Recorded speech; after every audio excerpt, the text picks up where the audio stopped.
wield the ultimate power in the universe. LightSaber will be licensed. I have a bad feeling about this. You are now tuned into LightSaber Radio. If you only knew the power of dark Here it comes. Let's go. You are now tuned into LightSaber Radio. 4, 3, 2, 1.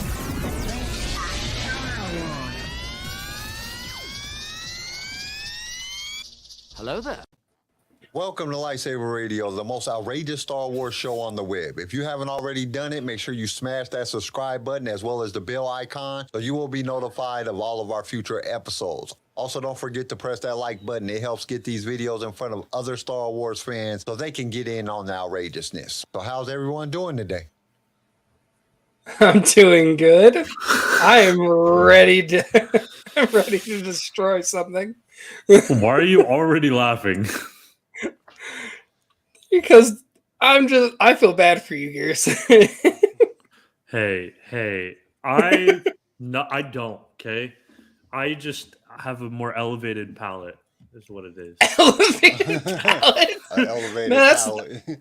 that's very optimistic of you. You're gonna get your ass kicked, but very optimistic. Hey, look on Rotten Tomatoes. That thing is like 91% according to critics, so Yeah, but the critics don't know shit about Star Wars. And family, however the hell I wrote that this morning, we were just talking to everybody. Yeah, I was including everybody. You can't forget the animals, man. The dogs watch it too. I do want to know. I don't understand critics on Rotten Tomatoes. It's like every movie they say is good is terrible. But you got to Every movie they also, say is bad whenever is, you look like, at Rotten really Tomatoes, this is what you have to look at in Rotten Tomatoes. There's two sections of Rotten Tomatoes, and they combine that score in order to get the majority score.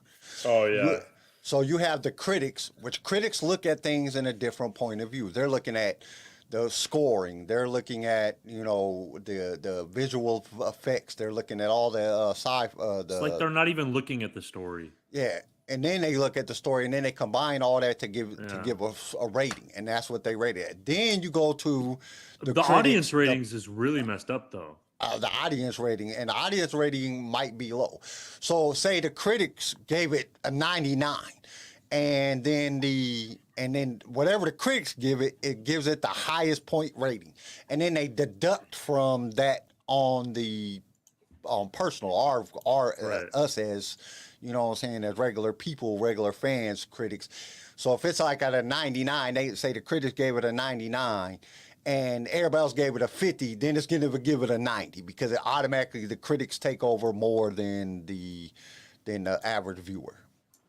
And that's the way that they do that shit, which is stupid. What's also it's stupid because it's totally misleading. Like the percentage isn't like the percentage of how it's good out of 100. It's the percentage of people who ranked it 3 out of 5 stars or higher. You know what I mean? So if everybody just ranks it 3, that means it's not a very good movie, but it's going to be 100 on Rotten Tomatoes. Yeah. So it's super misleading. Yeah, it's not set up for basically to do what it's doing. It's not set up in a manner it's more set up for whoever the maker of the movie is to get the benefit of it, not the viewer of the movie. And that's the way. And I don't know why they do that. It's just stupid. I don't get it. I've never got it. Yeah. Oh well. Well, thanks for coming to my TED Talk about like Rotten Tomatoes. Rotten Tomatoes sucks. So today we are going to continue where we left off last Saturday. We spun the wheel of the Force, and it gave us each a movie to argue why it is the best Star Wars movie. CJ got Solo, Garrison got Last Jedi, and I got Revenge of the Sith. Okay, y'all want to know what's messed up? I do not know why I thought CJ got Empire. When I made the first thumbnail yesterday, it had Empire on there. I was like, wait a minute, that's why Vader's on there and not like, Chewbacca or something. Because I was like on the thumbnail, because I was like, it's Empire. And then I went back and I actually listened to the show again, because I already listened to it once. because that shit is I don't like our last Wednesday show.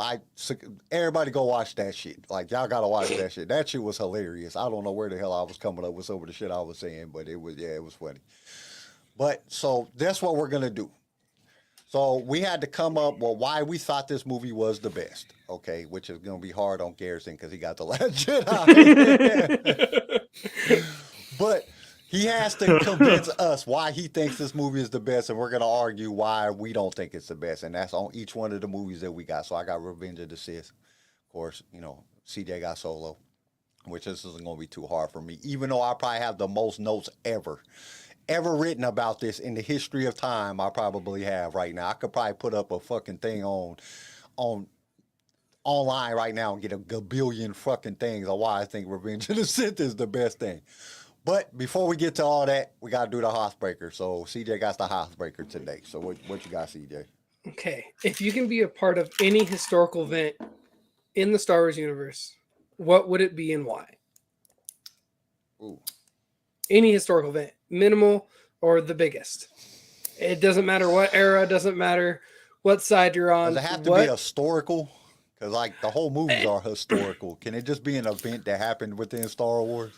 No, it's got to be like a big deal. I feel like. It has to be just a big deal. turning. No, just okay, fine. A turning point, like any type of turning point you'd love to be a part of, or okay. When Jabba was killed. Oh, really? Yeah. Really? Yeah, I would have to say I would have liked to be there when Palpatine. I would have liked to be there when Palpatine was reforming the Galactic Republic into the Empire. I'd have liked to be there just when he said that shit. Like, we are reforming the Republic into the first Galactic Empire. I'd have been like, be the one guy who yells. I'd have been when everybody else would have been clapping. Oh, yeah, the Sith is taking over. This is great. you got Kyle. Padme. All I think about is like Patrick when Squidward wins and he's thinking it's SpongeBob. He's like, woohoo! you got Kyle over there. Yeah, yeah. I knew this shit was coming. I would. That would have definitely been one of my key factors. I think that would have been where I would have wanted to be at.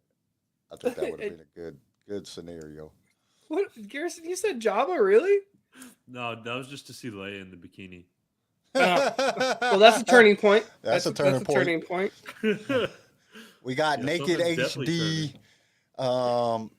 New AI will find girls for you, and they're just blowing up the chat with their fucking spam. Hey Chris, hey Bodie, hey Clint. Don't click on that shit, boys. Yeah, don't nobody click on that garbage. Here, can I get rid of this shit? How do you get rid of it? You can just click on it and delete it. Block user. Or no, so Bodie, have you ever heard the tragedy of Darth Plagueis the Wise? And I'm just like, you guys want some popcorn? Not the right time. Sorry. Be like a vendor. Popcorn, yeah. Peanuts. Get your fresh peanuts. Get your peanuts. No, not the right time. Sorry. No. Sorry. I'm sorry, y'all. I'm trying to. Oh, you're just proving the point, you know. Yeah, I know. It's just great. It's gonna be great. It's gonna be a great. But episode. my historical moment would be the Mandalorian and the siege on Mandalore. I would have loved to watch Ahsoka go fucking ham, like just to watch her go ballistic on all the Mandalorians would have been crazy. Yeah, that would have been a good point. I love how I go to war. He wants to see a political moment in I just want to see the Sith take over the galaxy. That's a great point. To lose it 18, 19 years later. Yeah, that's all right. We done took. It was a good run. It was a good run. We done took over a lot of times. It happens. Shit happens. Or to be the janitor that walks in, like to clean Palpatine's office. Pow! Okay, I'll come back later. No, you just walk up. You just walk up to him, sir. Your trash can's full. Would you like a new one? Pow! Oh my god! I'll take that as a yes. What the hell is going on? I'm not fixing that damn window. Yeah, I'm fixing that. All these dead bodies. You see all this blood? I can't clean this. You're gonna need all new carpet. This carpet cleaner is not getting this out. What the hell kind of blood is this? Yeah, that would. This is not human Did you blood. ever notice what the that? fuck? Did anybody ever notice that? Notice what? What? That when he cuts off, you cut somebody's hand. Oh, I guess they did use lightsabers. It's cauterized. So It's cauterized. I'm I like, know. there's no Yeah. blood spraying out of his hand or nothing. Like Rob Zombie version. That's what we need to get. We need to get Rob Zombie to do a fucking Star Wars movie. I think that would be great. Okay. 3 from hell, but Star Wars. So we are going to start. And who's going to go first? Not me. I don't I can't, dude. Okay, wait a minute. All right. Let's pull up the wheel. Let's. Oh no! We're gonna Just pull put it. those 3 movies up there. I don't know if I can do that. I mean, I know I can do it, but I don't know if I know how to do it or what.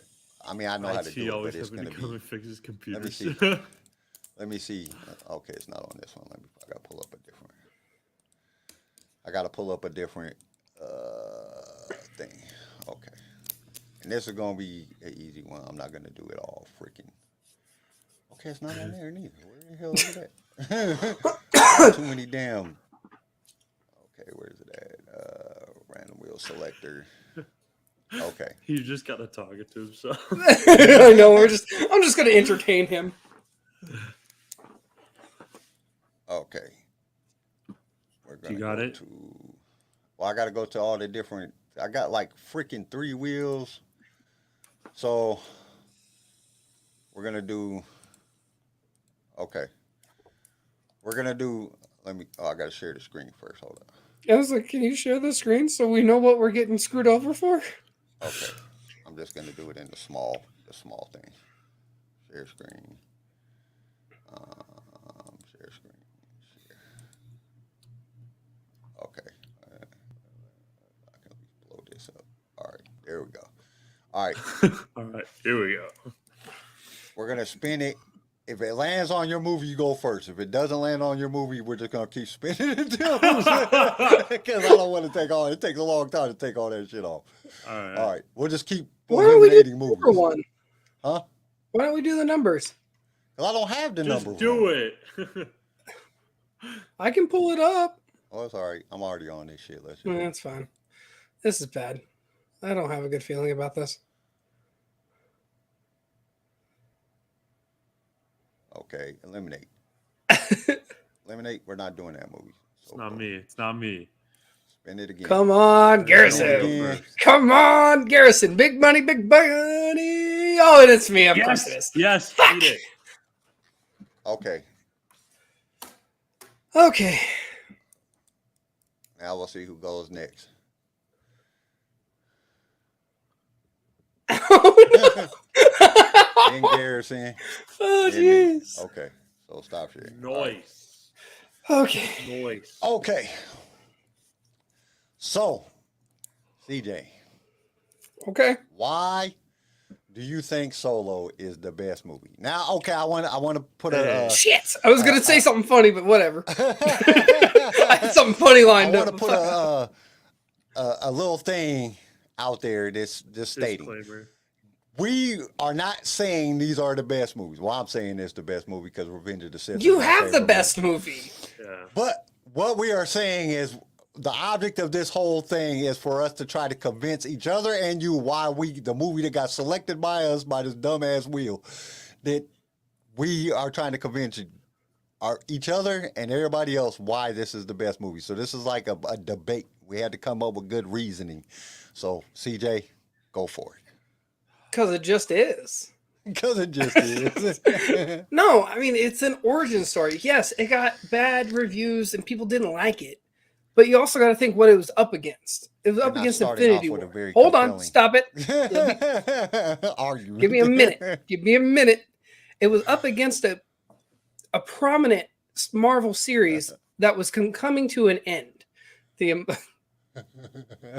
Yes, emotional distraught in its finest form, Bodie. Emotional damage. But the thing is if you actually watched it and like read into it, and I have all the books behind it, and like the books are amazing, but the movie itself gives us that story of how Han Solo became Han Solo. Not it's not about Chewie. It's not about Tobias Beckett or Kira, which I don't think she's got a fucking last name, thank God. But it gives us that story of how Han became Han and why he is the way he is. It gave us love, gave us laughter, and it gave us a lot of dangerous, sketchy situations that most of us have probably been in some way, shape, or form. Kyle. Garrison, the little church boy over there, I don't think he really has, but yeah, I'm coming at you. What? He said you was a punk. That's what he said. You buster. No, but just think about okay, we've gotten origin stories of how we got the plans from the Bothans and how we destroyed the friggin' Death Star. We got stories about Anakin. Fantastic movie. Oh, so good. Yeah, I know. I wish I would have got Rogue One, but not the point. Rogue One probably would have chapped his ass a little harder, but but just the fact that we get to see how Han and Chewie became friends and how you see that bond, that trust, sort of a life debt. I mean, it didn't give us much of a life debt. It was just an escape plan. Because in my personal opinion, there was no life debt paid there. I think Chewie was gonna hump Han. I don't think he was gonna kill him and eat him. I think he was gonna rape him. I think that's what the real thing was. Man.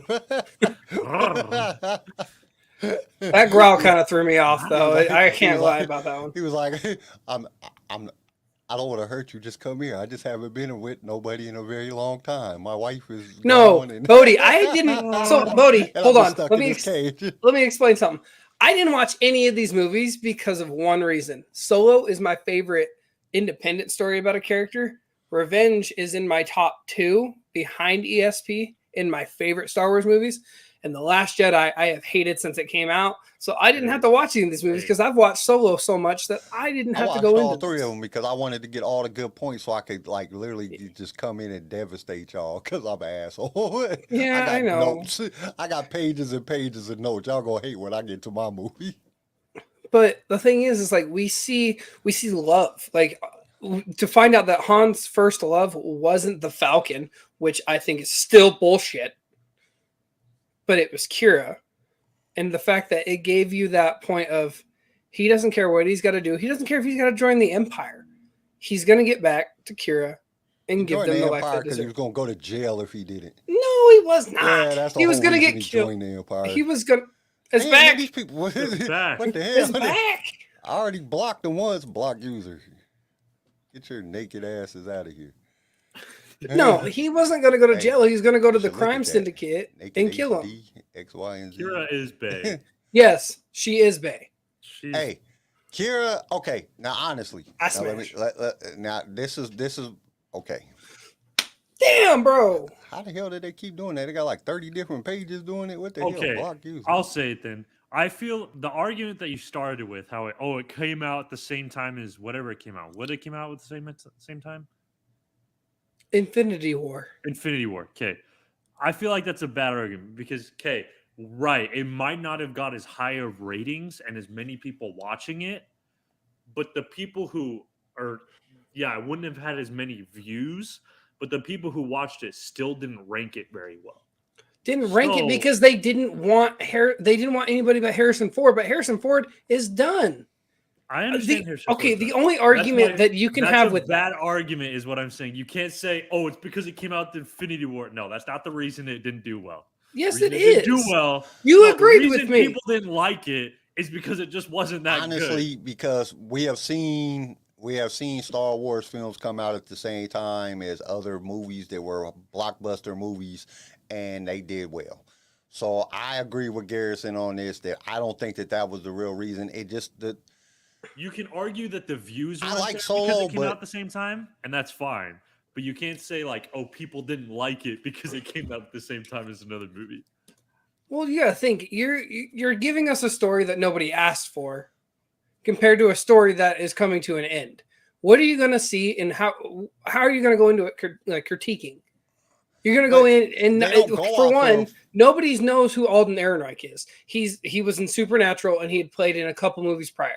So he's coming into Star Wars fresh. Mhm. So everybody's already got this criticism of it's not Harrison Ford. I don't like it. I loved his portrayal. How the hell are you going to get Harrison Ford? That's a valid. I feel like that's a valid criticism of it. Like, if you're going to remake a beloved character, you need to have someone who can back it up. My personal opinion is I loved it because it wasn't Harrison Ford. You weren't shoving Harrison Ford in a movie and de-aging him and trying to get him to do all these scenes. You gave somebody that was young, that was fresh, who even went to Harrison Ford and, like, he says he didn't learn anything and Harrison didn't teach him anything, but you know Harrison's like, hey, do this. try this, just be you. Don't try to be me, but try to be Han. Don't try to be me playing Han, be you playing Han. Give it your Han Solo. Don't give it my Han Solo because you're not me. I think that's it. But just disclaimer, I did like Solo. I'm just being extra harsh for the sake of the argument. Fuck Solo. Bammer ass movie with his garbage ass. The problem is people going in. Harrison Ford made Han Solo. That's who Han Solo is. Yes, he did his own interpretation of Han Solo. Han Solo is completely different. But that's not what people want. as a chicken people purse, want Star Wars, skin, Harrison nutsack, Ford, Han Solo. purse. So when they're coming in, they shut want up, Kyle. Character. It was like dragging your sperm duffel bag on the ground. That's how bad it was. Aaron sucked as a fucking actor. No, I'm joking. I'll play it. I liked it. I liked it because it was just different. But I'm on the defensive end. This is the thing that I will have to say about Solo. First off, they brought it out at the wrong time. I do agree that you shouldn't put two blockbuster movies out, but I don't think that that's the reason that people didn't go see it, and that has nothing to do with the movie itself. The movie itself was mediocre in terms of it was like a story that we've already seen. It wasn't nothing that was extravagant and like, oh, this is so great. Oh, we learning about Solo. Like, we already knew the story. Everybody really knew the story. They just put pictures to it. That's all they did. And they didn't even do a good job of that because they they did. It was a great story. There was a lot of things that were just like, why would you do that? Like, the one dude got shot like 6 fucking times, and that dude was still alive flying the plane. That motherfucker would have been dead a long time ago, or flying the ship when they was trying to do the thing. Are you talking about Jon Favreau's character? The monkey looking character? Yeah, he got shot in the shoulder and in the ribs. You've seen people get shot and keep going in real life. That on movies. In real life, you get shot, you hit the ground. I think the biggest problems with Solo. I've been shot. That shit ain't nothing nice. That shit hurts really bad. It's not a good fucking thing. You get to take a nap. You know what I'm saying? That's about the best part of it. That shit is not fun. No, I think the biggest problems was one. He wasn't a Han Solo that a lot of people were liking. Okay. People were expecting a Harrison Ford Han Solo, which is what, arguably, if you're going to do an origin story for Harrison Ford Han Solo, it needs to be pretty similar. He was very different. His confidence was a completely different type of confidence. He had a different type of swagger. But he was younger, though. He was younger, and that's fair. He builds that as he goes. That's fair. Kyle, why are you helping me? I'm just putting out good and bad. I'm just arguing. Number two, I don't like the whole Kessel Run. It kind of took the entire thing away from Han Solo. Instead of making it impressive, like Han Solo did the Kessel Run in 12 parsecs, it was like, oh, they plugged in some droid and he calculated it, and Han Solo was just kind of like plugged it in. Like, it took away from the impressiveness of it, I think. Instead of being Han Solo is the greatest pilot ever. Okay, so they plugged in a computer. They plugged in a computer that lined them out. They plugged in a computer and lined it out so he can get not the fucking computer. He could line it up to get them out of there. You're telling me that the computer did all that work? No, it just gave them the straightest shot to get out. No, I it did not. would have appreciated it if it made Han Solo. It should have shown Han Solo a little bit more of that badass pilot to make. How do you think? He deserves the amount of respect he gets from people in Episode 4. You did the Kessel Run at 12 parts. What the fuck? Like, people are insanely impressed. And then to go back and watch it, it was a little bit underwhelming for the awe that it inspired in Episode 4. You're literally blaming a computer, even though Han flew the ship. He went into a damn black hole, led the beast into the black hole, and then put coaxium in the Falcon to shoot it out of there. He And did that. Bodhi, you're wrong because literally right after they're done in Solo, he goes up to people on the planet he lands on. He's like, "I just did the Kessel Run in 12 parsecs." Yeah, and then in A New Hope, he So talks he about does this is take the credit. fastest ship. This I ship know. did the Kessel Run in 12 Kessel Run in parsecs. 12 Like, parsecs. yeah, Yes. But in But- Solo, he did say that he did it. yeah. So he does take credit for it. Even though it was a group effort, because you got to remember, It was a huge group effort. you got to remember that fucking Chewie was there. You got Lando was there. All that shit that happened, they was all fucking there. You The can't thing tell to me get- this was okay. not a good gunslinging, ship flying, no Jedi movie. That was the worst part about the movie. What? It didn't have Why no do you need a Jedi. Jedi? Hold I on. was Why fine do you with the need a lack of no? The Jedi. Jedi Hold and the on. Force in it is fucked. It's just Why do garbage. you need a Jedi to carry a movie? Because that's what the You fuck don't. Star Wars is all about. You It's don't about need a the Jedi Force to and carry the a Jedi. movie. It's not about no damn. It's not about Han Solo. It was about the Force. It was about You the don't- Jedi. It was about hope. You don't need a Jedi to carry a movie. Shit. You should No, have you some don't. Jedi. You should have Jedi. Jedi is what make the movie. Jedi and Sith is what makes Star Wars great. Without them, Yes, if it it's just- if that's fucking- the story that we're getting, That's the but worst we're thing not about the getting that story. Mandalorian is they don't have enough fucking Jedi in that shit. They brought in Ahsoka for a couple episodes and Luke for a couple episodes, and that was it. You should have had them in every episode. It would have been the fucking best Star Wars ever. You gotta have. do the not Force. You need gotta a have Jedi Sith. You or gotta a have dark Sith to side. carry a You gotta have movie. fucking slavery and all kind of fucked up shit to make it make it. There was slavery in Solo.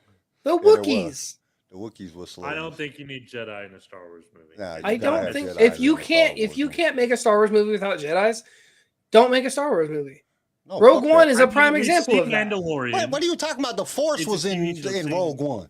No, they That's the talked thing, about the Force was in Rogue One. The Force was in Kyber Rogue One. crystals was the basis of Rogue One. That Oh, shit, I love how. No. dude, that shit was all about the Force. Even Rogue what's One his face, teaches the us Force, that the Force, the flows fucking. through everything. You don't have They to be a had, Jedi they had to Sith use the in it. Force Darth Vader was in it. and to have the Force. You, At dude, the end.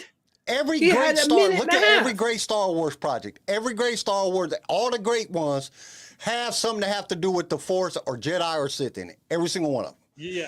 Well, Maul but was at the end of difference- Solo for a I'll minute and a defend half. Solo here. That I'll defend shit Solo. don't count. That motherfucker popped up for 4 seconds. That shit has. So did Vader. He had the dopest defend hallway Solo scene we've here. seen. That's it. And where? Nah. Here's Rogue the One. difference. That's it. That's what I'm saying. Rogue One had the Emperor in it. It had Vader in that shit. It had fucking what's his I'm face with the talking Force, about one Force with the with me, Force. I'm The with Force the is with Force. me. The Yeah, one with yeah. Force and You walk through that talked shit. about the Force. There was no there was literally a what's his single face? scene. Vader chokes what's his face with the Force. There was all kind of Force in the damn Rogue One. That's what made it great. You look at Revenge of the Sith, Empire Strikes Back, all the great movies, all got Jedi Force thing. Mandalorian. Check this out. Boba Fett, the Boba Fett movie. Other than the little fucking points of the Boba Fett series, little points that they brought in fucking, and that was like garbage, you know what I'm saying? Luke fucking showing, and Ahsoka being there, and Luke showing fucking Grogu. Other than that, there was no Force, no fucking none of that shit in there. Look at it. Kenobi. All it was Reva. And you see how that turned out. Wasn't really about the Force, wasn't about Jedi and the Sith, it was about Reva. And we see how that turned out. All the great things, got Jedi, got fucking Ahsoka chopping down motherfucking the whole town and fighting the You know lady what, with Chris? the fucking You're supposed to be on my side. I'm not choking on my aspirations. Here's the difference, Kyle. Here's the difference. In episode 4, Han Solo talks about how the Force and Jedi is all a bunch of mumbo jumbo BS magic stuff that he doesn't believe in. If they would have put the Force in Solo and the Force saves him or something, it would have made him look really stupid to later be like, oh, the Force is a bunch of mumbo jumbo.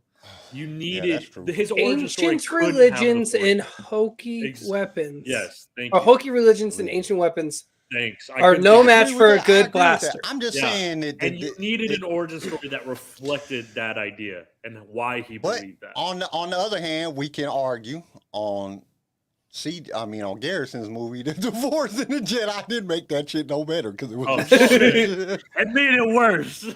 But the thing is, It it's was like we got I'm going back to my argument here. My my main argument with this is that it's a story that we didn't want, but we got, and we have learned to love. Fuck you, Chris. That was hurtful. But that's the thing. It's a story we didn't want, but we got, and we have learned to love. Dude, and I like Solo. I'm not gonna sit back and say I don't like Solo, but it's like in my bottom movies. It's not Like in that's my what I'm top. saying. It's not what we wanted, but we have learned to love it due to the fact that it is still a playful gunslinger movie. It is. I mean, and there's parts that I really liked about it. I really liked, you know what I'm saying?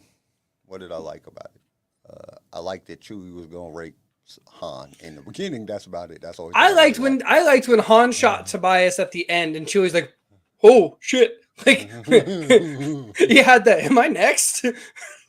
But I don't think that Solo was meant to be like a major Star Wars film anyway. There was too much comedy in Solo, and it took it like out of the strain of the, because you got, I mean, come on, you got Woody Harrelson in it. You got a lot of comedic actors in it, and it was funny. It had a lot of funny parts in it, and it was more of that.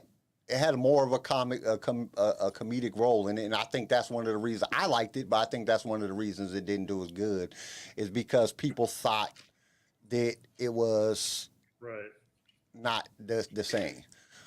Who else we got in it? One thing I do Well, think Bob the Ellen, tone was Rob's very different. Rob's in the chat today. We got Star Wars team leaders here. Bodie's here. Chris. Well, the thing is like you bring Woody Harrelson in, and Woody Harrelson has this thing about him that makes him funny. We've watched him in Zombieland where he's serious, and then he turns around and makes the funniest damn joke, and where he's about a fucking Twinkie. Like, you bring in, like, originally it was supposed to be Christian Bale, but he got scripted to another role, and he took that bigger, high-paying role.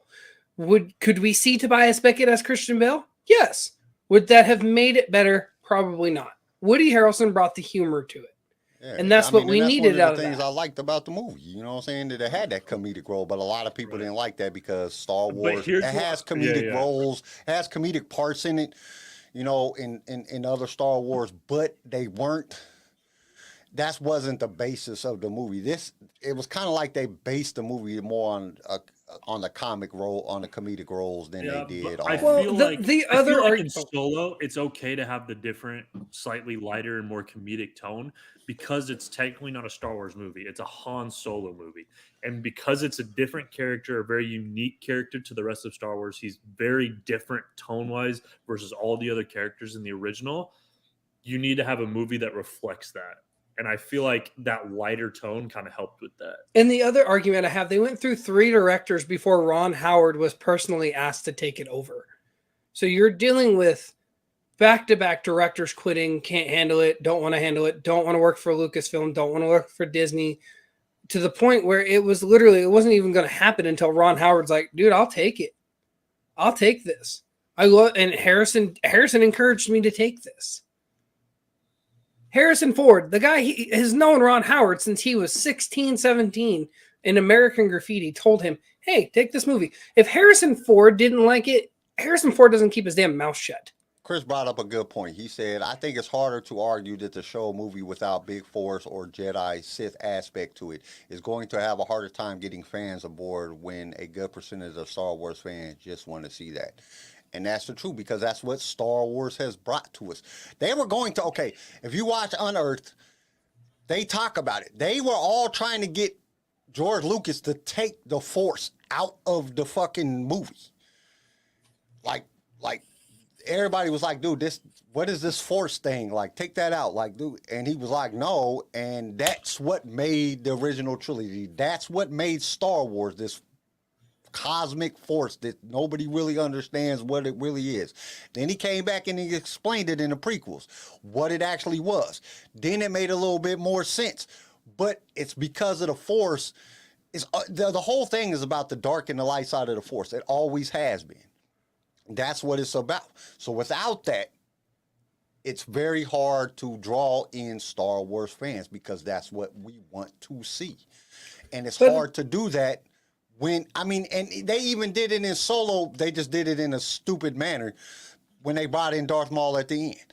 They still brought in a Force character because they knew they needed to have that inside the story. But you can't talk about Crimson Dawn without Maul. That's the thing. I mean, you could. You can't though. You could. can't, because who runs Crimson Dawn? We already knew that.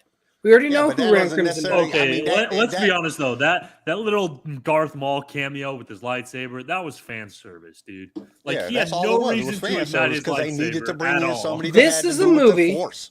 They This had is to a do- Great movie. fan service. This movie is targeted for the guys that don't care about the Jedi. They want more of the gunslinger. But nobody Which- wants That's that. the target.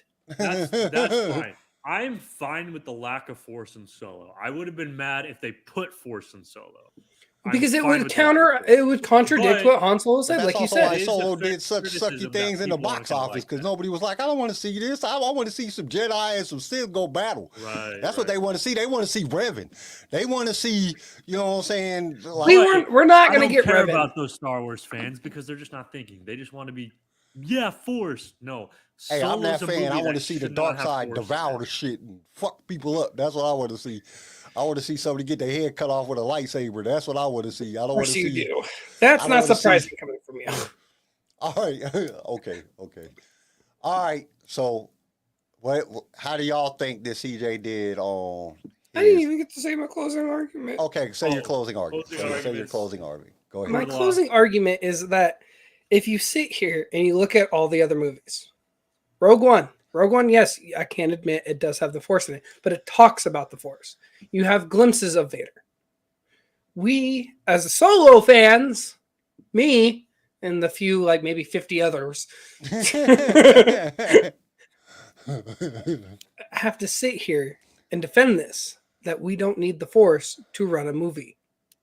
We don't need a Plagueis. We don't need Sidious. We don't need Vader. We don't need Qui-Gon and Obi-Wan. We don't need a Jedi or a Sith to service a good story. And to me, this was a good story. It was a wholehearted story. It gave us love. It gave us laughter. It gave us seriousness. And it gave us a broken heart at the end that made us wanting to know what the hell happened next, especially when they go and Han wins the ship back. What is happening next? He's going to Tatooine. Give us that story a little bit more. That is why I enjoyed Solo, because it left us to what's next. What's he doing next? I honestly want to see a second one. Okay. So, how did everybody think CJ did on his Yeah, the explanation? I'm going to get lit on fire. Happy. Supposed to go before the show. I did. I think you did pretty good. I'm convinced. Other than, You just want Sith to start killing things. That's the only reason why that's you. it.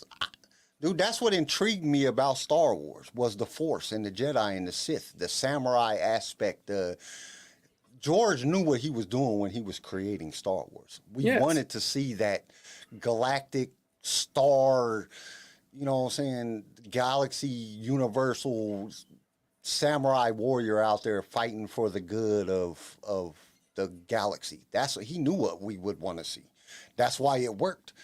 And that's why I think that that's the things that they need to be portraying in Star Wars to draw back in, because that shit ain't went nowhere. Fucking ninja movies and shit like that. That was the fastest piss I have ever witnessed in my entire life. Jesus Christ. What Christ. did you do? Shoot it like from the bedroom door into the bathroom? What the hell? Are you even hearing us? Jesus.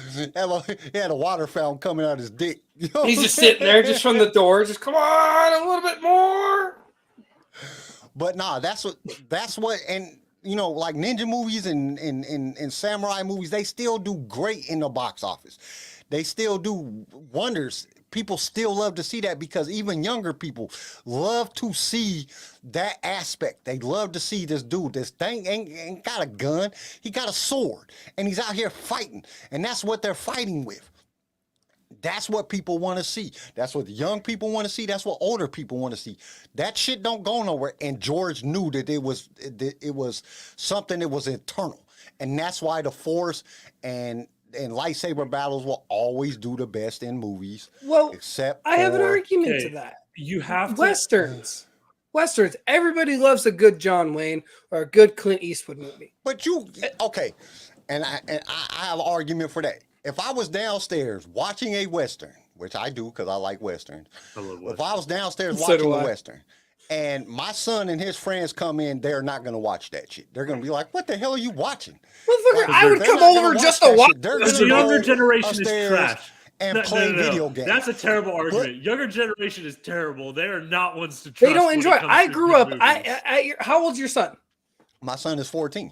At I rest my 14, my case. dad would be watching Big Jake or McClintock or The Shootist or the Good, the Bad, and the Ugly. I would walk in because I was living with my mom. I'd go and see my dad on the weekends. My dad would be watching it. I'd sit right next to him at 14 and watch that movie with him. Yeah, The you generation would. now ain't shit I would have. compared to what But generation that's is. the thing. Samurai shit, put on some samurai, some ninja movie or some shit. His friends are going to come in, they're all going to sit down and watch that movie with you. Yes. You can put on old ass American Ninja, you know what I'm saying, or freaking, you know what I'm saying, a Bruce Lee movie or martial arts or anything like that. They're going to sit down and watch that because that intrigues them. They're fighting. That's stuff that relates to everybody. Everybody fights. That's what relates. They're going to watch that. They're not going to watch an old ass Western with dudes trying to see who can pull their gun out the fastest. They don't give a shit about that. They don't care about that. Nowadays, we got fully automatic weapons. It don't matter who pulls it out fast. I can shoot 40 people in 3 seconds. You know what I'm saying? They don't care about none of that shit. That's the reality. And George knew that in 1977, and it still applies till today. He took something that he knew that would intrigue people, and he created this thing, and that's why it's eternal. Is because he knew, regardless, people are going to. I mean, come on, look at the MMA, look at martial arts in general. Look at still to this day, it is attracting more and more people every single day to do it because people like fighting. People don't like gun slinging and shit like that. People that was for a younger era. You know what I'm saying? That was for an older era when cowboys and Indians and all that was still, you know what I'm saying, exciting. Like, I love watching Westerns. I still watch Westerns till What kills me is like I have an argument to that because my 3-year-old yesterday I put a bunch of movies out, a bunch of Western movies, and I said, let's watch a cowboy movie. She says, okay. She looks right at me. Dad, where's The Shootist? She wants to watch The Shootist, John Wayne's last movie, at 3 years old, and even knows how to say it. I mean, that's a select few. You're going to get a select few in anything, but the majority of people are not going to sit back. Majority of people will not go to a movie and watch a Western. Even like with you know, giant, you know what I'm saying, actors. You know, even like the Hateful Eight, or, you know, which was a great movie. Magnificent Seven. You know, these were all great movies. That had Denzel in it and high-priced Chris Pratt. actors in them, and they didn't do well in theaters because young people don't go watch that shit. That was basically fan That's service for because the young older. people are just dumb. It's I different. mean, But you also have to look at Solo. The purpose of Solo was not to be like this awesome, great standalone Star Wars movie. The purpose and what they went in trying to do was to create an origin story for Han Solo, which went through 3 directors. Yeah, Django was a great movie. If you add all the samurai and all the Force stuff, that doesn't stick true to the origin of Han Solo. So their purpose was to create an origin story for Han Solo, and they succeeded in their purpose. I think they did a great job being an origin story. Now, if that means sacrificing some things that wouldn't fit in it, so be it. And that made the whole movie, I understand a lot of people didn't like it because it didn't have that Force aspect. But if you put in the Force with Han Solo, I still think a lot of people would be complaining because, hey, Han Solo doesn't believe in the Force. Han Solo didn't like the Force. Why is the Force being such a big part of him? Well, and that's another thing is when you actually break down the story, that's what it was. It was an origin story, and it was supposed to mimic like Wolverine, and because they had such good success with Wolverine and you know the other origin stories within Marvel. That's what Disney was going for. Like, let's do an origin story on one of the characters. And I mean, that's what Boba Fett was, the series. That's what Kenobi was. These were supposed to be more like an origin type story. It was supposed to be a continuation or a fill in the blank type story, but it was based on a character. And they did that because of how well the other movies have done. in Marvel. So that's what they went after, and it just didn't apply the same. Not that it wasn't a good movie, because I like Solo. It just didn't. It's not what the fans expected. And I think that's where it fell kind of short at, is because it wasn't what the fans expected. It was better than Obi-Wan. At least it was actually about the character it said it was about. It was more about the character. Okay, Garrison, what's your you have Okay. the What's your The Last starting Jedi. argument? All right. And don't start your argument out with I'd talking like about to- it sucks and saying but a lot, like CJ did, to just made it sound even worse. Ouch. To begin, I want to make a motion Mhm. that we're not bringing in Episode 9 into this argument. This is whether Last Jedi is a good movie, not Okay. whether The Rise of Skywalker is a good movie. This Or is the Phantom Last Menace. Jedi. Okay, I agree So with no that. arguments that it doesn't fit with Rise of Skywalker. No, this is We're its talking own about movie. it as a singular movie. Okay. Well, it can be a sequel to The Force Awakens, and that's fine, but not The Rise of Skywalker. Rise of Skywalker hadn't come out yet. Okay. Plus, if you watch Last Jedi, I still think there was a way to carry on from Last Jedi and still make it a good trilogy. Okay. You're Nope. right; it doesn't fit in between those two, but it does fit after Force Awakens if you had a different third movie. I just want to. That's the first motion I want to make. Okay. So we can't be running into that. Number one, I think it does a good job kind of showing Poe learning to be a little bit humble and not being impulsive and dangerous like you're expecting him to be. At the beginning, it was really cool. I love the scene of him flying around, shooting all the guns, being a totally awesome hero. That's perfect. But I think it teaches a really cool lesson how no matter how great of a pilot you are and no matter how awesome you think you are, sometimes you don't know everything, and sometimes you need to be humble and take a step back and view everything else, and maybe you still have something to learn. But I he think didn't that take was a step back. At the end of the movie, he kind of learned his lesson. Yeah, I think. at the end, yes. At the end, he Right. didn't take a step back the whole fucking movie. I know, but the movie's teaching that at the beginning, it doesn't matter how good you think you are, and you could be the best pilot ever. You still don't know everything, and you still need to be humble. And I think Okay. that the whole movie, his character arc, really showed that and really demonstrated that. And I think that is a good point, and I think that's really applicable to everybody today. Because I know a lot of cocky SOBs that, hey, you don't know everything, and maybe you could learn from listening every once in a while. Okay, Chris, I'll get to it. No. All right, fine, I'll get to it now. I think that's a good thing. I think making Rey need to have some cool parent is a disservice to her. I think just a regular Joe can do amazing things, and that's a really important thing to her. She always wants to know who her parents are. Maybe a big part of her character is, no, your parents aren't anything. Your parents were drunks that sold you away. Because that reflects a lot of people today. A lot of people today have parent issues. Their dad ran off on them, or their mom ran off. That's a tough thing that reflects a lot of people today. But that doesn't reflect on your self-worth either. Rey, that's something that Rey had to overcome in the movie. Yeah, Kylo Ren's telling her, your parents are drunks. They sold you for booze money. And Rey had to overcome that and be like, all right, fine. What if my parents were drunks? What if my parents didn't love me? That doesn't mean I'm useless. That doesn't mean I can't do anything. I still am my own person. I can still make my own choices, and I can still make a difference. So I think that was actually a good part in the movie that they did. I liked how they put, no, Rey didn't come from anyone. I think it's better than her coming from Palpatine, at least. I thought we The weren't next bringing one. in that movie. I thought we weren't bringing in that movie. We can't bring in that movie. Oh, but bring he it. can. Okay. I was just saying, I didn't mind that. Throwing the mystique and making Rey just a regular person, I don't think that was a terrible thing.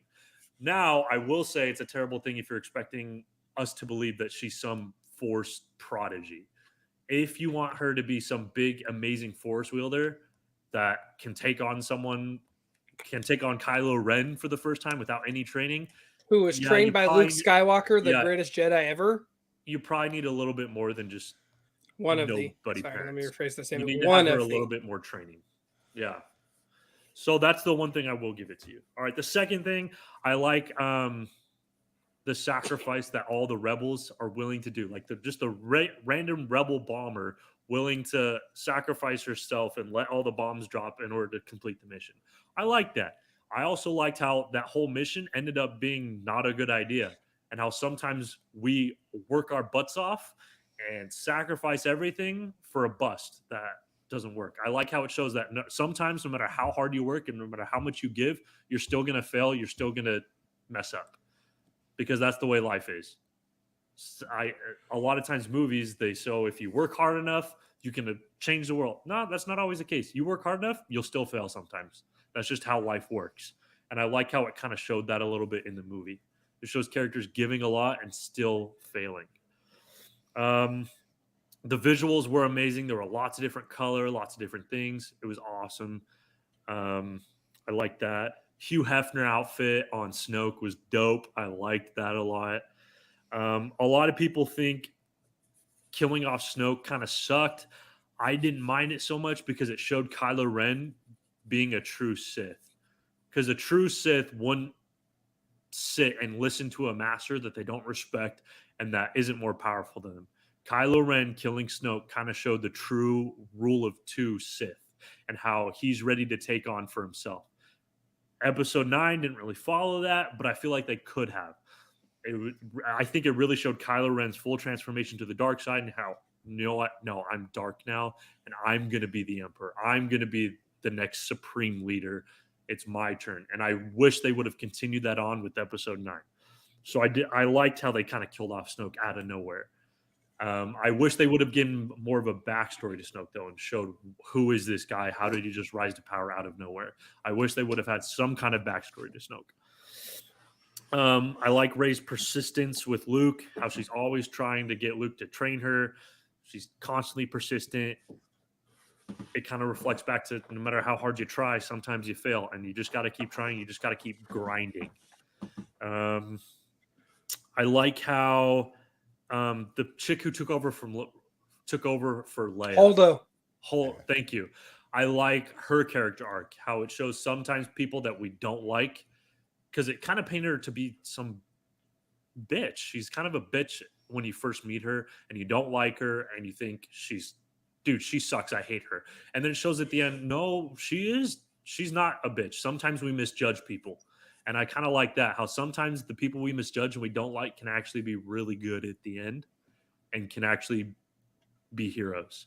So I like that because it reflects to today. I know a lot of people that I've met like, oh, he's a dick. And then oh, no, he's not. I just didn't see how he was thinking. So I liked that. I like how there was a little bit of comedy in it, like with Feel the Force Rey, and he's like tickling her hand and then smacks her. I like that. That was a little bit funny.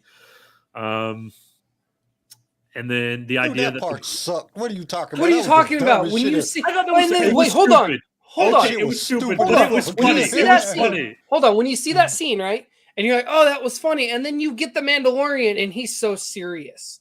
And he's so, yeah. I got to, how does he? Well, he's fucking 700 years older and shit. Jesus Christ. He probably Don't you think you'd get a little bit more strict? Like, look at Yoda, prime example. He didn't even want to train her, though. He was like, fuck you, bitch. Why are you here? Shit, get your ass out of here. The Jedi are dead. Shit. Shit, we're done.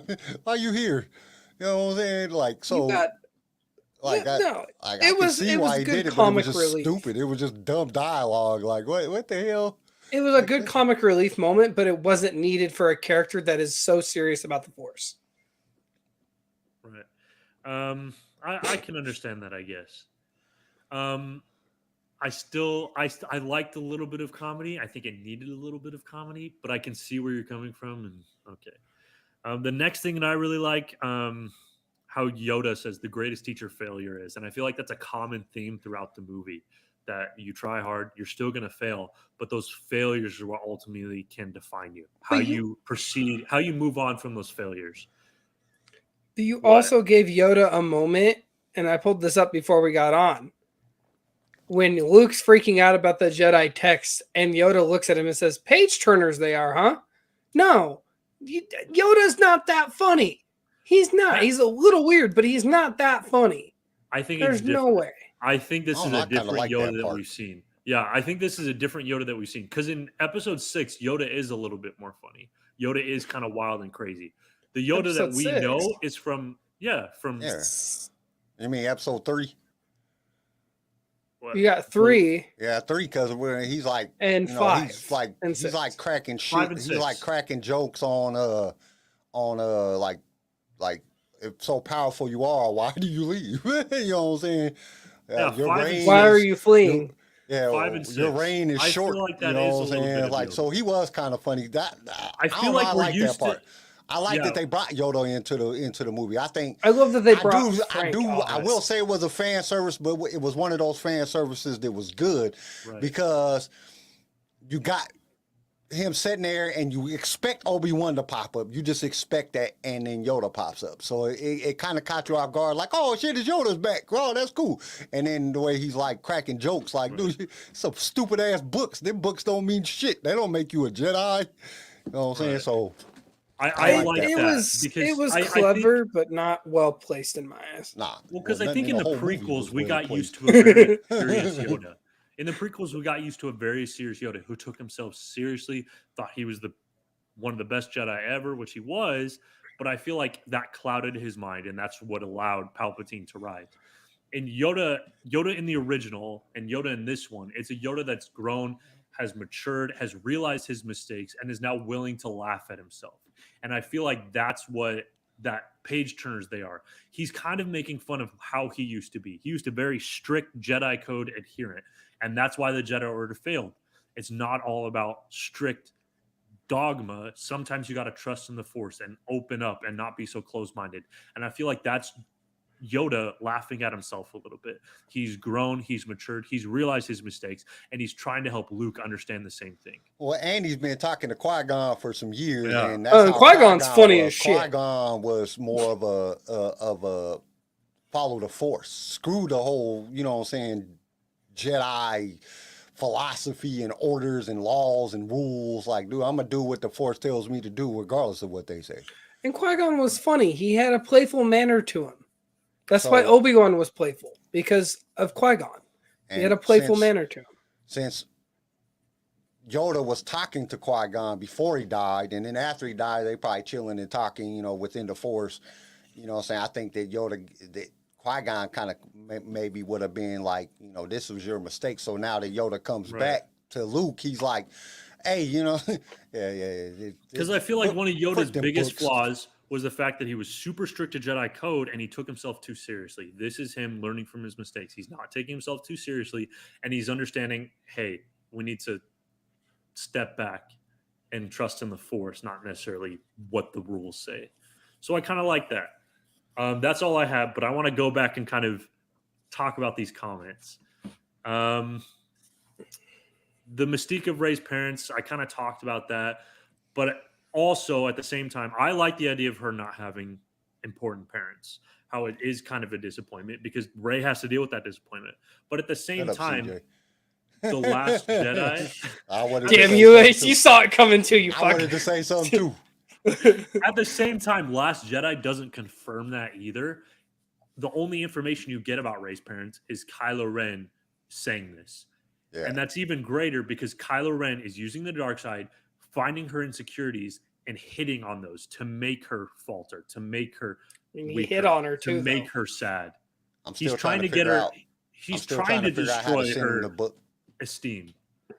Yeah, he's trying to destroy her self-esteem, and of course, he's gonna use the Force to kind of pick up her greatest self-conscious ideas, and he's gonna hit on those. So I don't think the movie confirms that she doesn't have parents. I think it's Kylo Ren trying to tear her down. Well, as we the know she dark has side parents because does. she's there. They're Right. no idea of who they are. Right. And so I don't think it necessarily confirms that. The next thing, him dying Snoke dying because he should have known Kylo Ren was doing it through the Force. I think the problem wasn't that Snoke died. I think the previous movie showed too much that Kylo Ren just sucked. I think if you would have made Kylo Ren a little bit more formidable with the Force, a little bit more powerful, I think you could have easily written that Kylo Ren finally was able to mask his ideas and mask his emotions from Snoke, which enabled him to defeat Snoke. Well, you got to think about it. And in the situation, Snoke is telling him what he is going to do, Right. and he is doing it. He just doesn't realize that he's turning It's against everything him. right Right. then that it's against him. He thinks And it's so going against. So it was like kind of a manipulation because he put Snoke in a scenario where Snoke is viewing what he's going to do to Rey, but Kylo Ren is really thinking about what he's going to do to Snoke. So it was kind of like a manipulation because he was like, as you turn to the saber and ignite it to Strike go through, your foe. strike your foe, it goes through his ass like, you know what I'm saying? It's the same idea. Yeah, it is anticlimactic, but at the same time, Palpatine died too. He got tricked. Palpatine easily. also like, Darth Vader was died. right next to him. I know. I think it Palpatine- shows more that Kylo Ren is better than we think, than Snoke just sucks. Because when Palpatine dies, we don't think, oh, Palpatine sucks. He just got thrown off a cliff. We think, nah, Darth Vader was powerful enough that he could take him on. I think it's the same thing with Kylo Ren. I think Darth Vader really caught him in the middle of an action. You know, he's Right. electrocuting Luke. He's focused on, you know, using the dark side of the Force to electrocute Luke, and then all of a sudden he doesn't realize what Vader's doing behind him because he's focused on that one And thing. I think that's the same kind of thing with Kylo Ren. Yeah. Kylo Ren's catching him. Yeah, because that's kind of what happens because he's focusing on what Kylo Ren is going to do to Rey, not realizing that he's about to do it to him. Because Kylo Ren I also think that was a looking cop at out. it. And so, you know what I'm saying? And then you got arrogance. That's one of the worst things about the Sith. And that's one of the downfalls of the Jedi was their own arrogance. Thinking that they're more powerful than they actually are. Exactly. A lot of, you got to think, you think you're so powerful, you're so bad that your Padawan can never beat you. And that's basically how every Sith after the Rule of Two started ends. Every Sith master dies because of their apprentice because they're over arrogant and they're overconfident and they're sitting there thinking he can't beat me. They'll never, or he or she will never be able to beat me. I'm better than them. I haven't taught them everything I know, and then next thing you know, your Padawan takes you out, and now they're the master. So arrogance plays a big role in, and I think that's one of the reasons that Snoke fell because of his own arrogance. Thank you, Kyle. And now my last thing, Chris says the Admiral's maneuver also goes against a lot of what we know of Star Wars. Plenty of ships jump to light speed close to other ships, and it doesn't rip other ships apart. Looks good, but nonsense.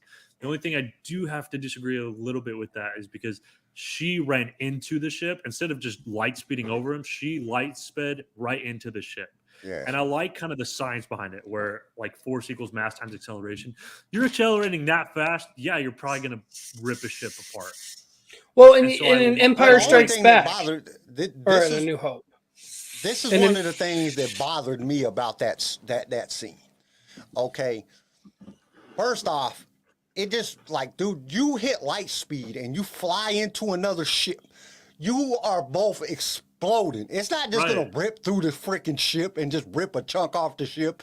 It's gonna Right. blow, and then it rips through the ship, and then Kylo Ren and Rey fight the guards during the time that this is Right, happening. You know what I'm saying? Like, what That's the hell is my this? problem with Well, it. and That's my Han problem. Solo's argument in A New Hope even said it. Can't we just jump into light speed? Yeah, and randomly land into a planet and explode? Yeah, Right, Like you right. can't. that right there. That's He my knows for problem a with it. fact My- if it's calculated wrong. Han Solo even told us if it's calculated wrong, you'll land into an asteroid, explode. You'll land into a planet, explode, or another ship and explode. Not crack it down the middle. Yeah, that was just kind of. You explode. Han Solo even said it. So for Okay. Ryan Johnson to ignore that factor, that has already been explained by George Lucas, the king himself. It's kind of counterproductive. Here goes my argument on why the movie sucks. Are you ready? You ready, CJ? It's our turn to attack. No, yeah, Give yeah, me credit. turn to That was attack. pretty good. Yeah, That you was did pretty good. Yeah, We'll it get to was that better in a than second. me. We'll get to that in a second. Okay. First, I'm going to tell you guys some of the things that I liked about The Last Jedi. That way, when I destroy it, it won't sound that bad.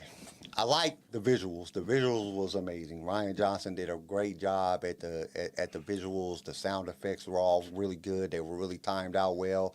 All the Foley, the special effects were all done well. That was the good parts. The storyline wasn't that bad as an individual movie. As an individual movie, it wasn't that bad. It showed a lot of growth in Rey. It showed the transformation that Luke has to go through It showed Kylo Ren getting better and getting more powerful within the Force. It had a lot of good things in it. So a lot of it showed Chewbacca really, you know what I'm saying, coming into like things is changing. I like Finn's going from being a punk about to run away again because he's scared to being more like, I want to be a part of this. There was a lot of character development within the movie. The visuals was probably the best part. They had some beautiful visuals in this movie.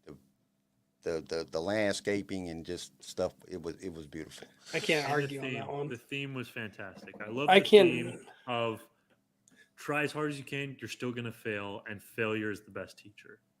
I loved those themes. Now the worst parts of the movie. Okay. Oh, it's a long list, okay? But First off,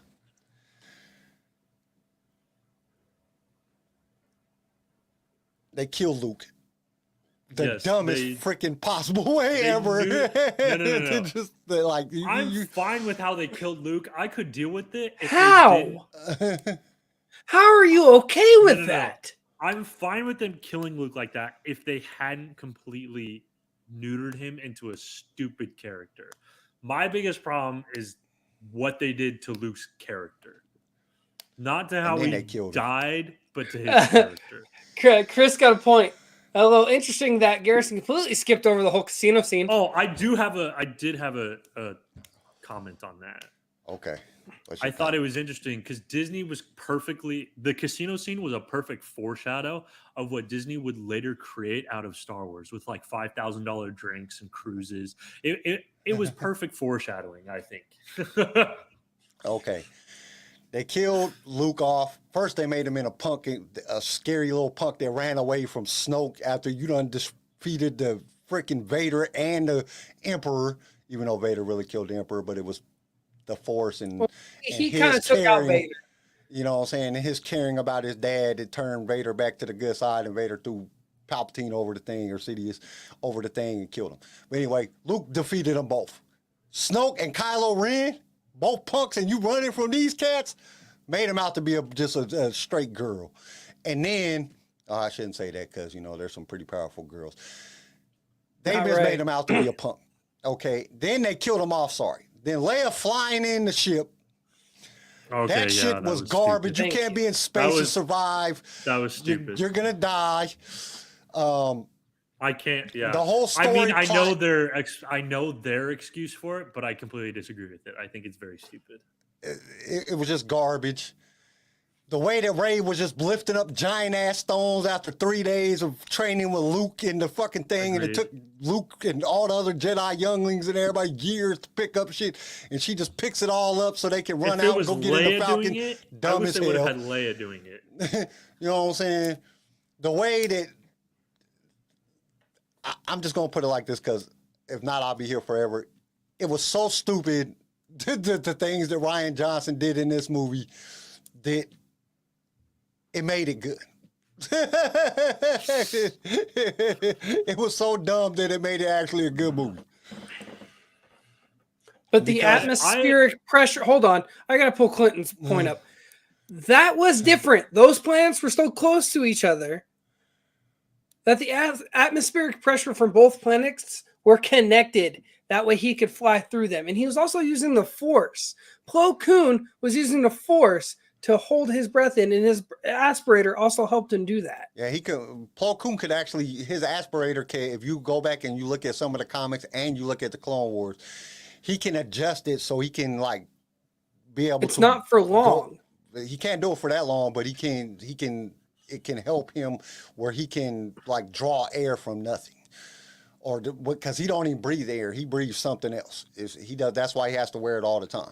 And the main This thing. is the thing, though, and this is where people fail to realize: if you go out into space where there is no oxygen at all, there's oxygen within your body plus the temperature of the thing. It will freeze the water in your Immediately. body almost instantly. Immediately. And then the water in your in the air that's in your lungs will freeze, and your lungs will thing, and you will explode. If anybody has watched, what's the one with Arnold in it? Where they're on Mars. Mm-hmm. The movie where he's on Mars, and what the hell is the name of that? Total Recall. That's what will happen to you if you're on a planet that has air, but it's very, very slim amount of air. You'll explode.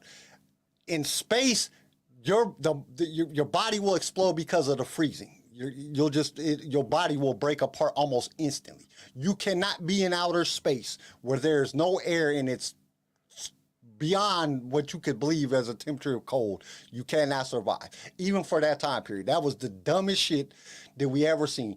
I mean, it was cool that she did it, and it was like, oh damn, look at, you know what I'm saying, Leia's doing some Jedi shit. But practicality, that shit was stupid. That shit was like, dude, you could have done something better than that.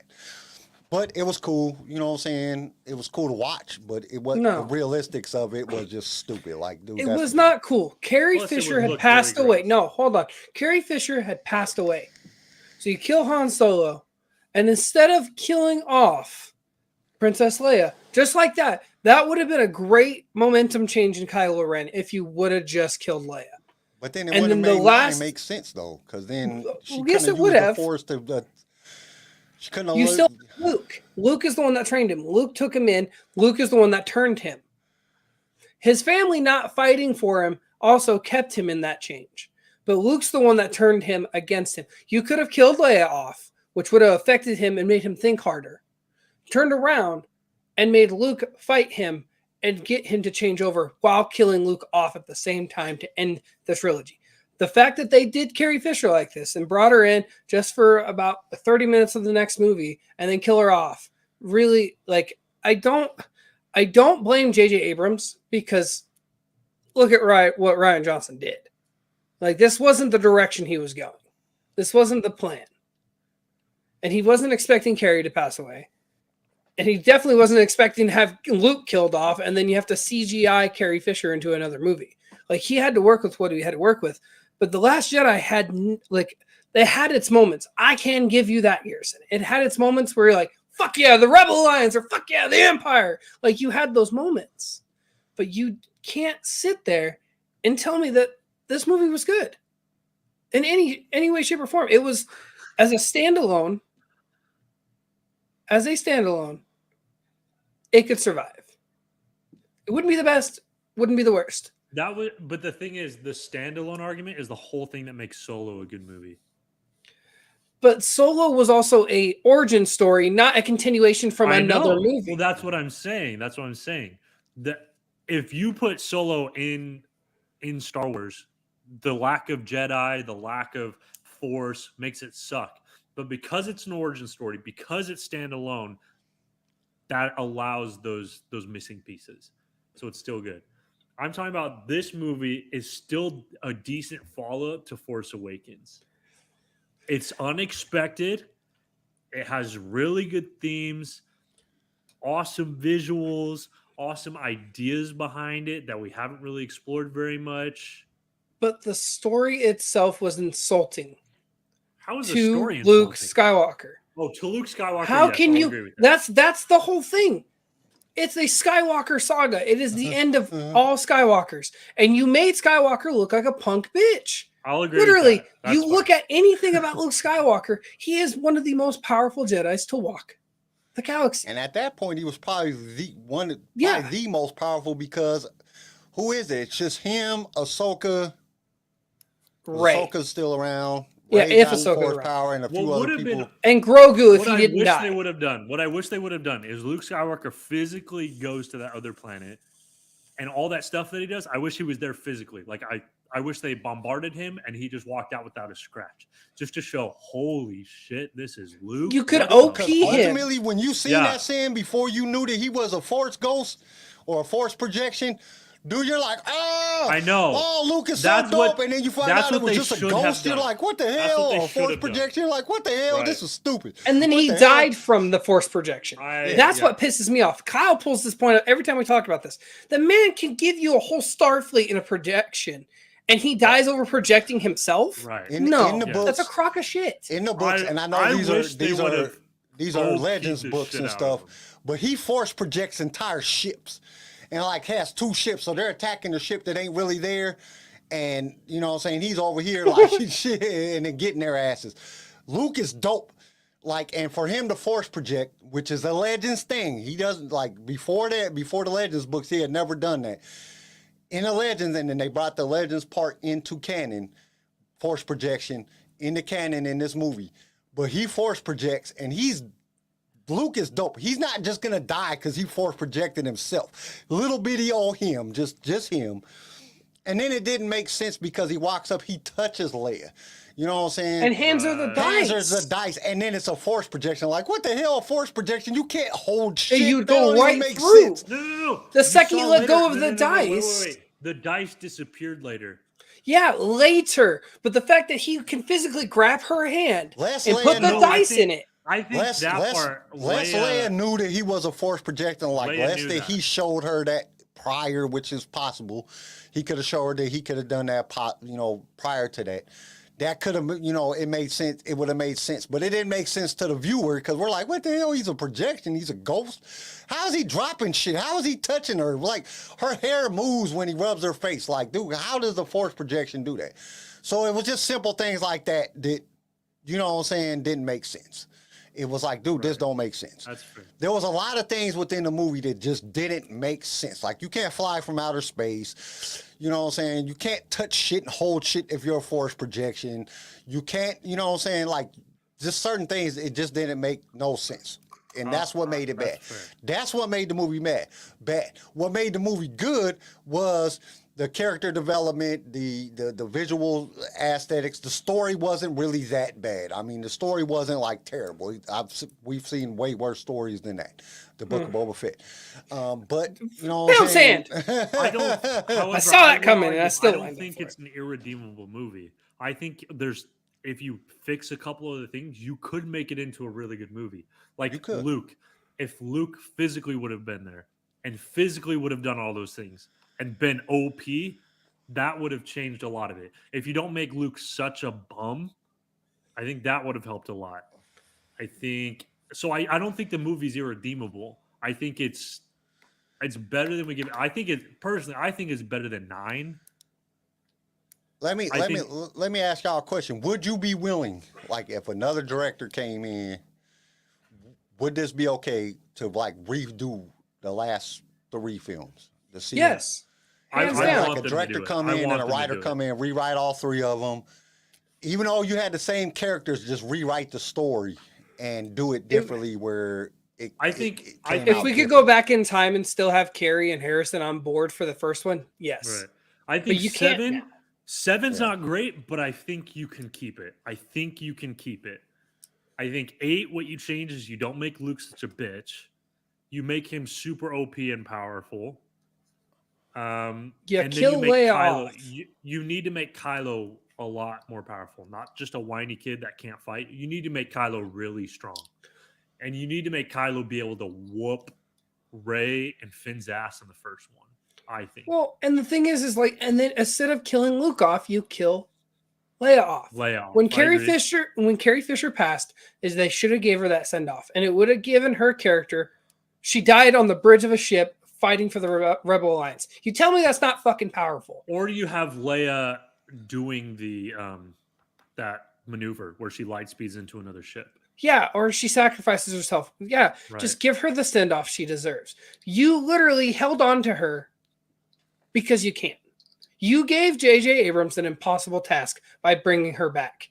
After that, Kylo Ren should have hit that button, fire those torpedoes. She should have passed, or he misses, or something happens, and she does the sacrifice that Holdo does. Right. Honestly, Why the kill- thing that I think that would have made the sequel trilogy the best if they would have made Kylo Ren the prime antagonist, and the most powerful person. Like, he left Luke, joined the dark side, and he was already trained in the Force. So he knew how to use the Force, and he was the primary antagonist. Because And then they you don't didn't even have need to Snoke, have they didn't Snoke have in it. Palpatine. Exactly. They didn't need to have all that shit.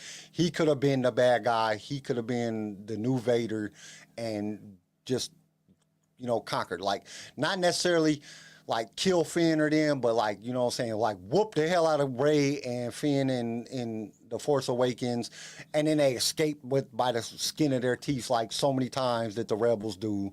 And then his whole thing was like, make Rey dope, you know what I'm saying? Don't make Rey a punk, because I think her being dope at the end of the movie and being able to stand her own shows how the Force works. But at the same time, like she whooped Kylo Ren with no training. That was just stupid. Like, dude, that's dumb. Like, that was just dumb. Like, you have no training whatsoever. I know the Force is dope, but she has no training whatsoever in the Force. So the Force is not just gonna fucking lightsaber fight for you. You know what I'm saying? It just doesn't work that way. That's not the way the Force works. Just like Han says, it doesn't work that way. I love that. And honestly, I might even recast her.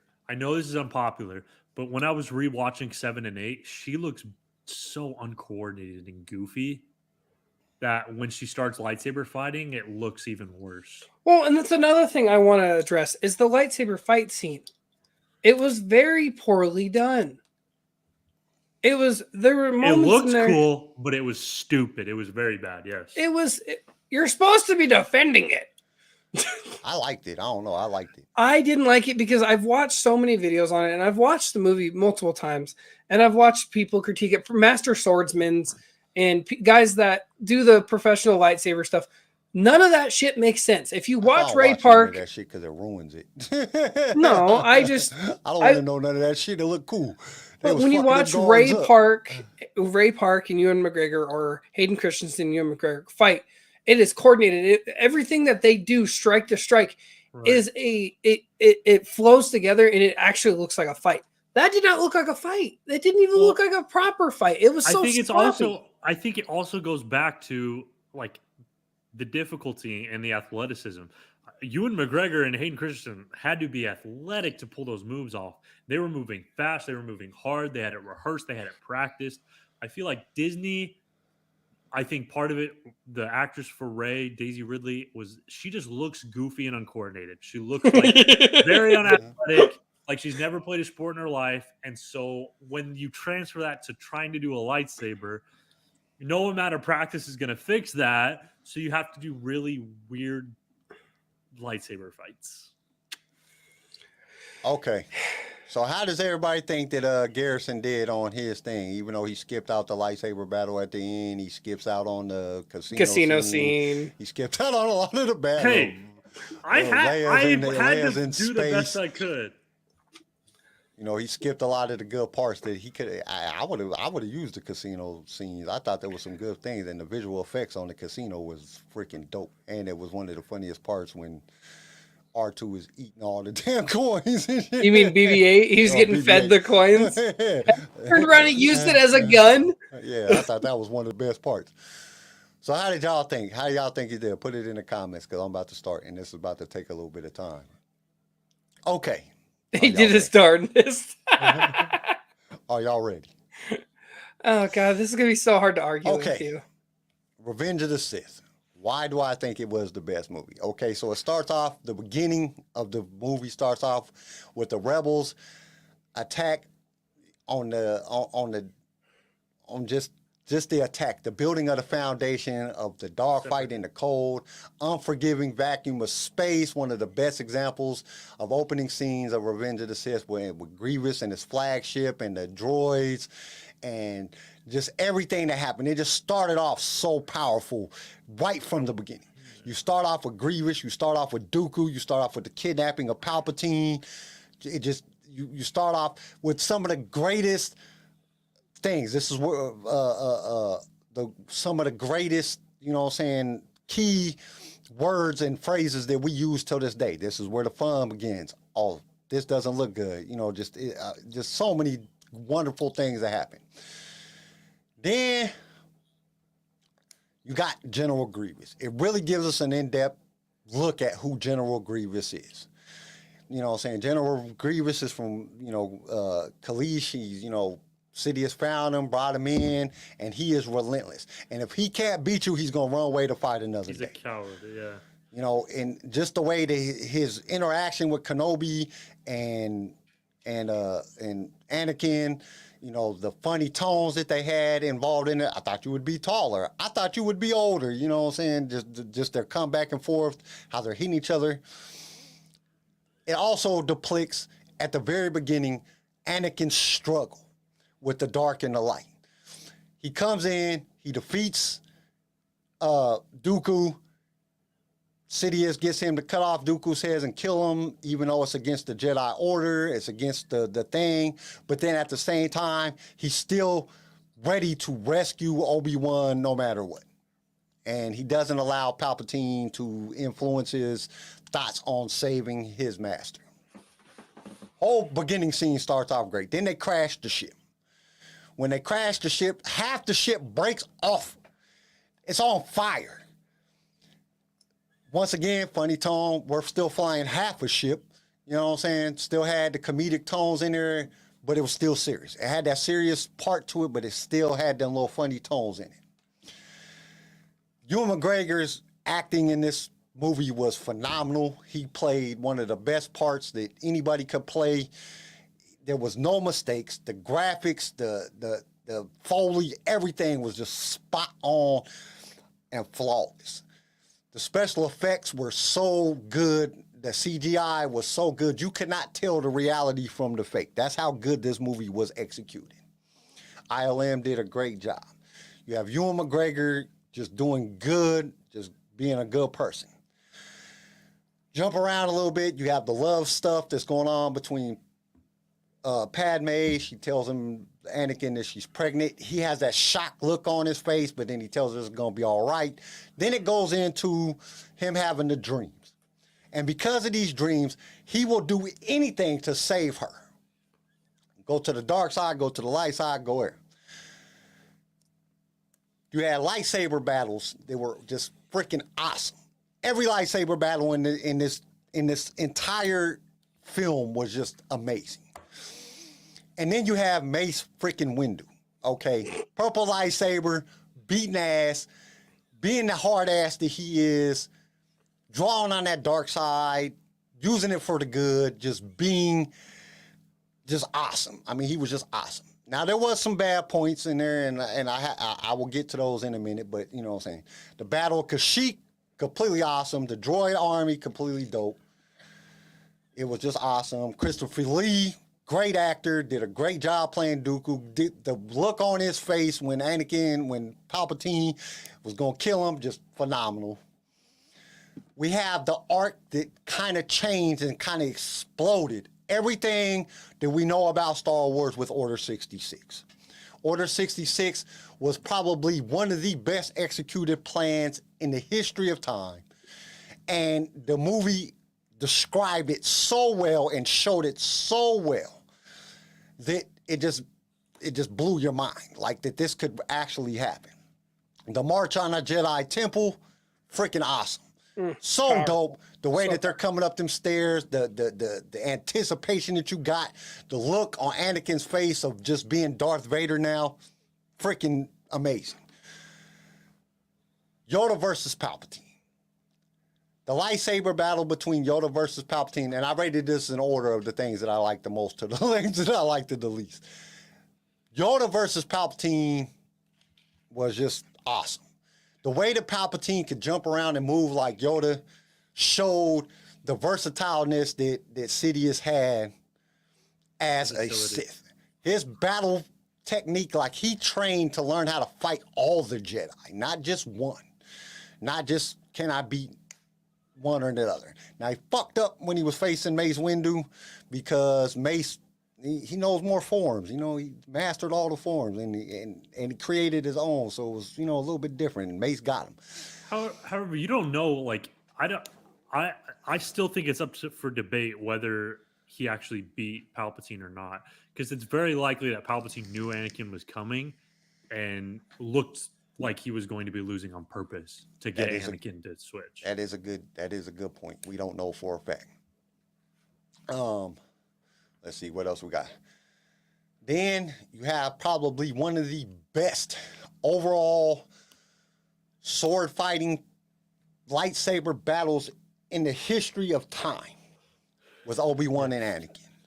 Now, the reason I rated Yoda and Palpatine, just because I think it would be harder for anybody to fight Yoda just because he's so small. So it made it a lot more exciting to watch that fight over. And I loved how it didn't show Yoda being defeated, but rather like slipping off and falling and then clones coming. Like I like how it didn't show Yoda like losing the battle, if that makes sense. Yeah. And it just and Mace Windu, like that was a great fight scene. The only thing that I didn't like about it was like 2 times that Palpatine could have killed him. And that's why I kind of agree with you on what you said about, you know, he kind of knew Anakin was coming and he needed the Anakin to take out Mace. Because there's a point where he got the lightsaber just pointed directly at him, and Mace's lightsaber's way up here. Like, you could have just stabbed him and been done. You know what I'm saying? Why didn't you stab him? So that's why I kind of think that. And then plus, when the fight starts and he just jumps out, and Sidious just jumps out and kills 3 other Jedi. One of them that is just awesome is one of the best lightsaber duelists in the entire Jedi, you know, in the Jedi. That just was kind of stupid because he just killed like that. And I was like, but the fight scene was pretty good. But Yoda versus Palpatine to me was the best lightsaber duel and the way that they did it, the visuals that they did it, how he swing and then they switch over and they'd show Yoda blocking it because you can't really put them both in the scene at the same time because Yoda's CGI.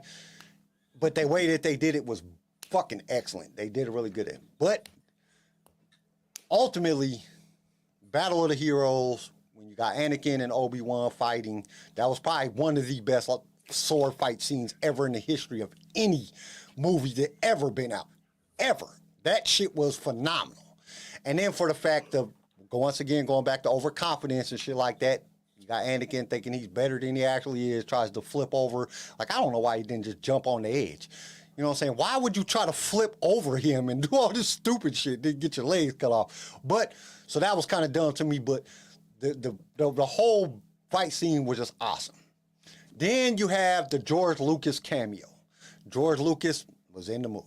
The creator was in the movie. He was blue. But he was a senator. That just made it even better. I like the whole fact of the inner conflict with Anakin going through the whole thing. I mean, it was just phenomenal. The whole movie, you can just see the conflict within himself. He don't want to be a bad guy, but at the same time, we all knew it was coming. But the way that they did it, it just didn't seem like it was that bad. You knew it was coming because you know Anakin's going to turn into Darth Vader. But the way they told the story led you up to it, and it still surprised you. George did a great job at that. The humor in it was, you know, it was good. It wasn't overwhelming. It wasn't a lot of humor, but there was still some humor in there, which made it really good. Obi-Wan, once again, doing his thing, being just Obi-Wan. The tragic love story between Anakin and Padme. The pregnancy. And the way he just did it all for her. The way that Palpatine, the way the story played out, that Palpatine how he set up everything from the very beginning, and how it all played out in this movie was just phenomenal. Like, dude, how could anybody, and he fooled thousands of Jedi. He's chilling with Yoda in there and fooled them all, which is excellent. I already said Mace Windu. You know, to see Anakin and Obi-Wan actually working together to, you know what I'm saying, to accomplish a thing, even though they were like, you know, they'd argue back and forth, they worked together, and that showed like the overall greatness. Yoda underestimating the power of Sidious and being overconfident in his Jedi powers. That was something else that was just phenomenal, that you can be overconfident even if you are the oldest and the best. You know, the way that we just sat back and see that we know that Anakin should have listened. If Anakin would have just listened to Padme and listened to Obi-Wan and listened to Mace and everybody, we'd had a whole different story. I like his defiance because that kind of shows the defiance of a kid and things that we all go through in life, how we want to be defiant even though we know that it's the right thing. Especially having a sidekick like R2-D2 that's constantly, R2 is just a good droid. He's just a good droid. He might be a little bit of an asshole, but he's good. You know what I'm saying? And that shows a characteristic that you wouldn't see and that you wouldn't think that you would see in a droid, just to be a good person, even though you're not alive. Okay, I'm not gonna name off because I got like 100 more of these. I can name off. And then just once again, the visual aspects, every part of the movie. I watched it twice, and I've seen it so many other times, but I watched it twice over this last week, and I could not find not one point where a blaster sound was off or a lightsaber sound was off. The Foley was done spectacular, so good.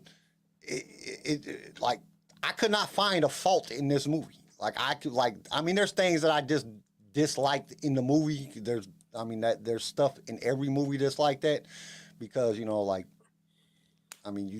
Sidious just ain't gonna jump over and kill 3 Jedis in 4.1 seconds, and especially one of the best duelists in ever that quickly. This is not gonna happen. That was kind of overdone, but there wasn't too many things in this movie that you could just sit back and the whole movie was just awesome. That's why it's the best Star Wars movie ever. All right. Okay. Now comes the task of trying to find. I can't argue with you. Okay. No, there's.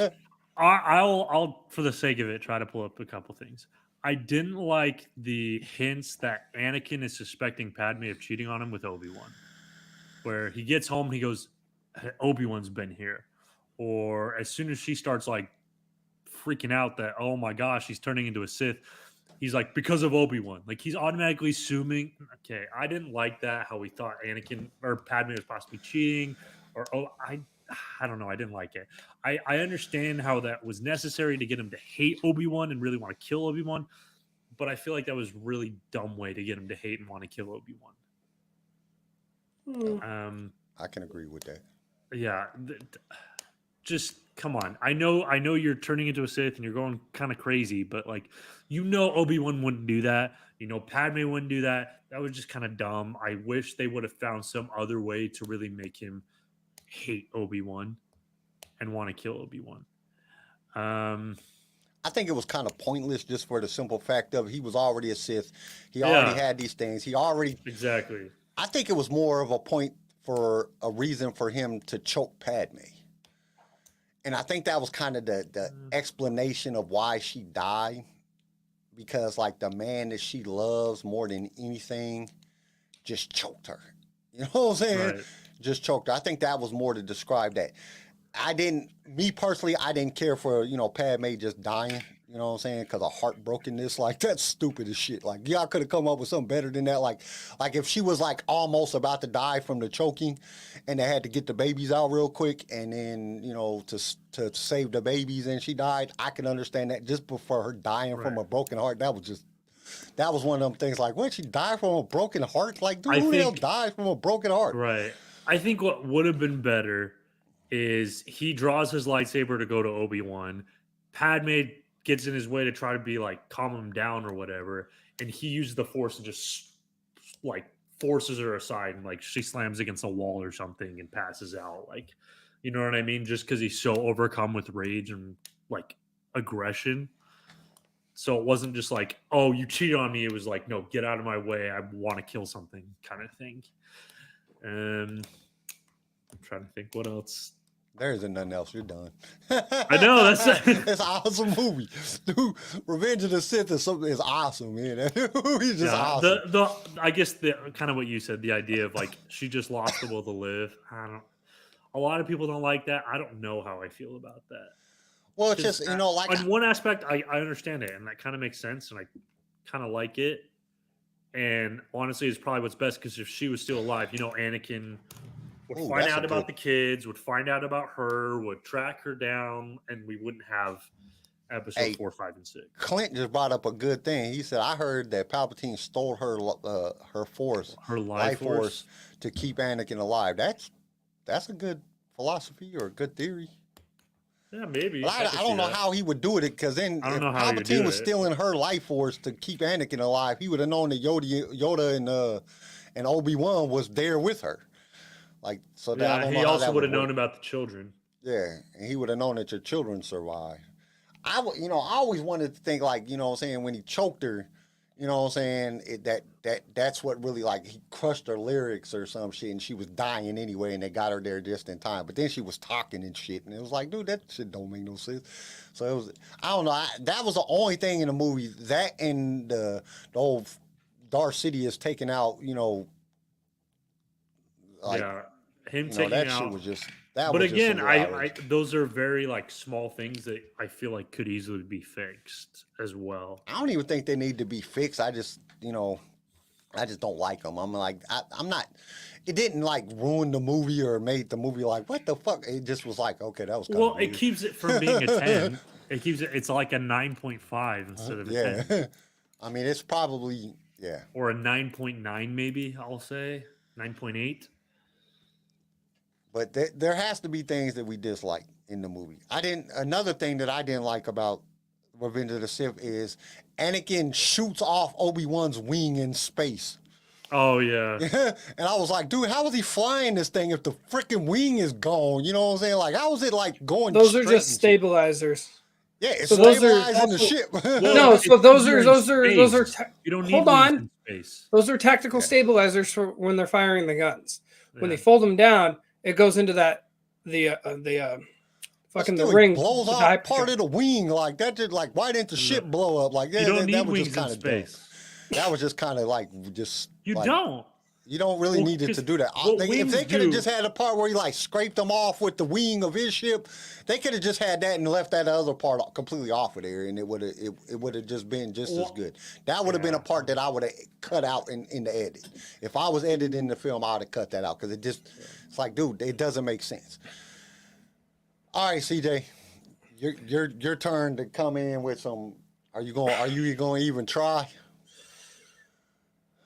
Or are you just going to say screw it and we go to news and rumors? It's hard to nitpick a movie I love so much. And one of the first Star Wars movies I saw in theaters. It was literally the first and only one I watched in theaters. So it's hard to nitpick something that's so nostalgic in your heart when that's the first Star Wars movie you watched in theaters. But what I can say is it in some parts seemed rushed. Some things came off very rushed, So like- Dark Sage 19. I'm sorry, I didn't mean to cut you off. 9117. And I want to respond to this. Okay, he says, no. My one question is regards to Revenge of the Sith. Did the clones know their Palpatine's true plans were? I cannot imagine that all of them were under the control of the inhibitor chip. Do you think some of them knew the war was a lost cause right from the start, and did they perhaps not want to kill the Jedi, but were forced to? So we're seeing this in the Bad Batch. We're seeing a prime example of this in the Bad Batch. They are starting to regret it. We see it. What was the episode? It was the episode when Hera came in. When they're about to turn on all those people. You can see the remorse in their face. Like, we turned against the Jedi, and now we're realizing the true evil that we're fighting with and that we're on sides with. I don't want to do this no more. And they put down their shields. So do we see that in a Revenge of the Sith? No. But Lucasfilms and Disney has given us more explanations coming from Clone Wars in the Bad Batch.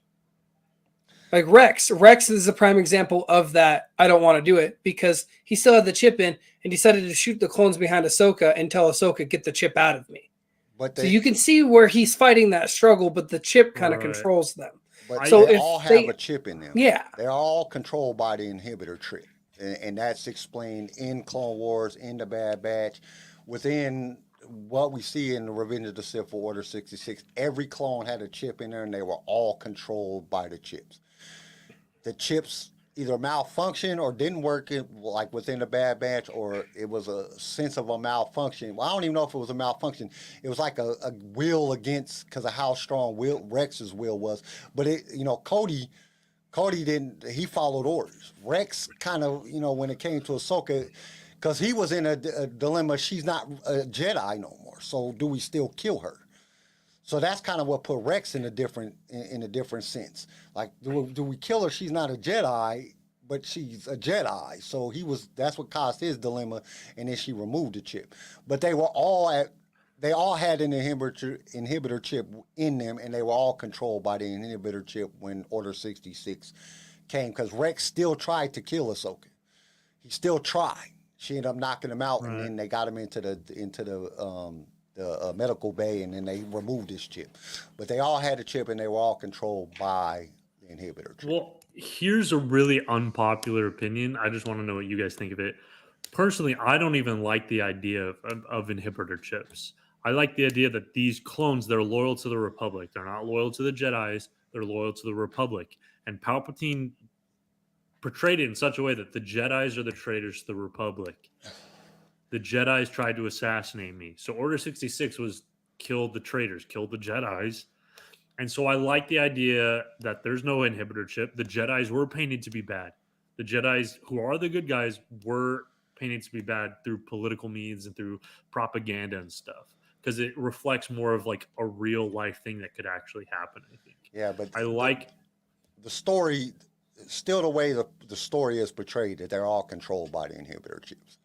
Yeah, and I think you could have gotten away without inhibitor chips. Probably I feel could like, have, but I feel like the was inhibitor chips were made for Clone Wars because a lot of fans were really liking the clones, and they didn't like the fact that these clones would follow orders and become bad guys. I understand how some clones would like just naturally disagree and not want to kill the Jedi because they kind of see through all the political bullshit. But I like the idea of majority of people just being fooled and going along with it. But you also And got to following think a orders. lot of these clones fought next to these Jedis for years. Yeah, but at the same know. time, a lot of the Jedis were generals, and it's not super common that the regular trooper fights alongside their general very much. I know a lot of the Jedi did fight alongside, but that's one person in a vast army. They probably didn't get a whole lot of like shoulder to shoulder time with the Jedi. Unless if you were a part of the 501st where Anakin was first hand. Exactly. You know, They still most dealt with Jedis Rex. probably Jedis probably would be like, oh yeah, that's the general. And a lot of soldiers, like you read historical journals, a lot of soldiers are like, yeah, my general's a jackass. He's sending me off to do this. You know what I mean? Yeah. So I think it's very possible that even if you're having a great general, a lot of soldiers tell me my general's a traitor. Okay, and we'll kill him. Well, Darkseid at 90, he said at the bottom, he said, I remember the scene on Kashyyyk where they're about to kill Yoda, but it seems like they hesitated for a second before killing him. They did look at each other and they're like, okay, who's going to shoot him? They both looked at each other, and I don't think it was hesitation. I think it was, okay, we both know what to do here, but who's going to take the first shot? And you got to also realize that they're standing next to two big-ass Wookiees that's about to tear their asses up when they do this because Yoda's their friend. Mm-hmm. Like, no matter what, they knew they were going to die. Like, they were going to get fucked up. And I think that they kind of knew that. Because, you know, you got Chewbacca and, what's the other dude's name? Tarfu. Tarfu. You know what I'm saying? They come on, that's Yoda's friends. They're going, if they shot Yoda, they're about to rip these dudes apart. Well, so especially since Yoda literally in the hall was like, great relations I have with the Wookiees. Like, how great of relations? Obviously enough to the point where the Wookiees would be willing to die to hide him. It's a pretty good relationship, if I can't say so myself. Like, the fact that they were willing to hide Yoda until they can get him off the planet, that's a pretty damn good relationship with another species. Yeah. And let's see, I have another question. My second question is, which they never cover in the movies, did Palpatine know of the Old Republic and the Imperials and people who served in it? Was he even aware of Darth Malgus, Revan, and Malak? It seems to me that he wanted the Empire to be all the present things in the galaxy. Present. Well, yeah, he definitely knew about Darth Revan. I don't know so much about Malak. I'm pretty sure Malgus and Malak. I'm pretty sure he knew about Malak because they're actually mentioned in the Clone Wars. Well, not just in Clone Wars, but they're also mentioned in 9, because that's what the names of the stormtroopers or the Sith final troopers. The final order troopers. They were named after Darth after Darths, different Sith Lords. And one of them was named Reverend, another one was named Bane. And that actually brought Reverend and Bane into the movies. Well, I think he definitely knew about them because he learned from their mistake. They tried to take over by force. He took over by deceit and corruption and just straight infiltration. discretion. Right. On top of that, I like how he wanted the Empire to be the all present thing in the galaxy. Yeah, he doesn't want other people to learn about the Sith. He doesn't like. It's the same thing with like communist China or North Korea. They completely erased their history before that regime. They, at least I know, like China completely tried to. North Korea, they don't like. Before this government, there was nothing. Like this government is life. This government, like, it's a great way to control people. Like this is the ultimate thing. Before it was just a mistake. You know what I mean? It's the way to control people. You don't tell them about history and how, oh, this is just another government. It's just, no, you say this is the ultimate government. This is redemption. This is history saving. is taught by the winners. The winner. Yeah. So, yeah. All right, are we ready? Okay, what do you guys think about my explanation of the? Well, you were fighting a downhill battle. We were fighting uphill ones. So. Yeah. You were on full blown sprint. We were at a light jog trying to get back up. I lucked out by getting that one. I thought I was going to get The Last Jedi. I really did. I was like, watch, I'm going to get The Last damn Jedi. I'm kind of glad I did. I feel like I put up a fight. Like, don't get me wrong, I lost. You did good. But I feel like I was able to find some stuff. All right. I really don't have a what if for this week. I'm not gonna lie, I didn't come up with a what if for this week. I've been slacking on a what if. I mean, I got some, but I mean, I don't feel like doing it. Let's just go to news and rumors. We're an hour and 51 minutes in already, so let's go to news and rumors. The ultimate news and rumors. Me. Good, because I don't have a whole lot.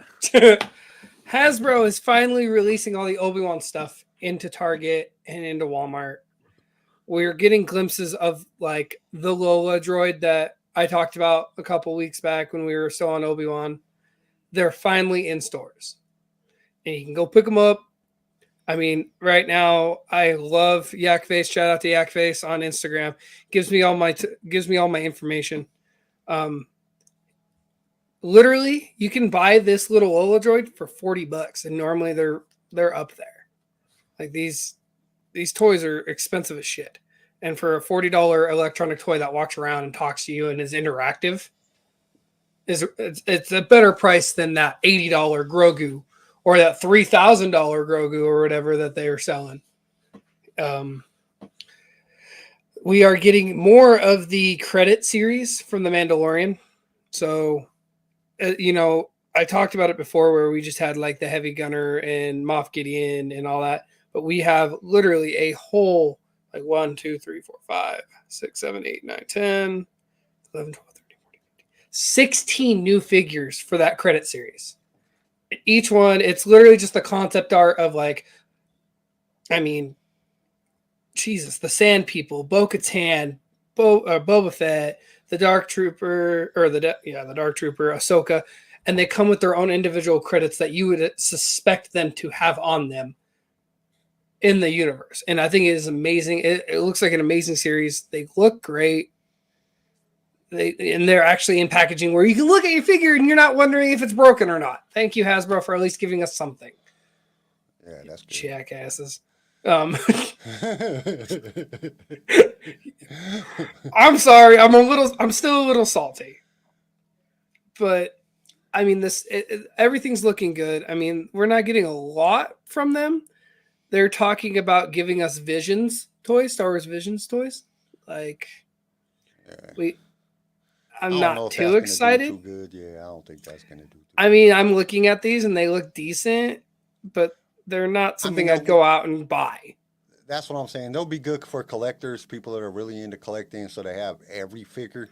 But I don't see, like the normal Star Wars fan. I mean, the box doesn't look good, but these boxes are almost $90. $90? Yeah, I'm these are definitely not like buying collector, like these are collector, like 3 different heads, different hands, different lightsaber stuff.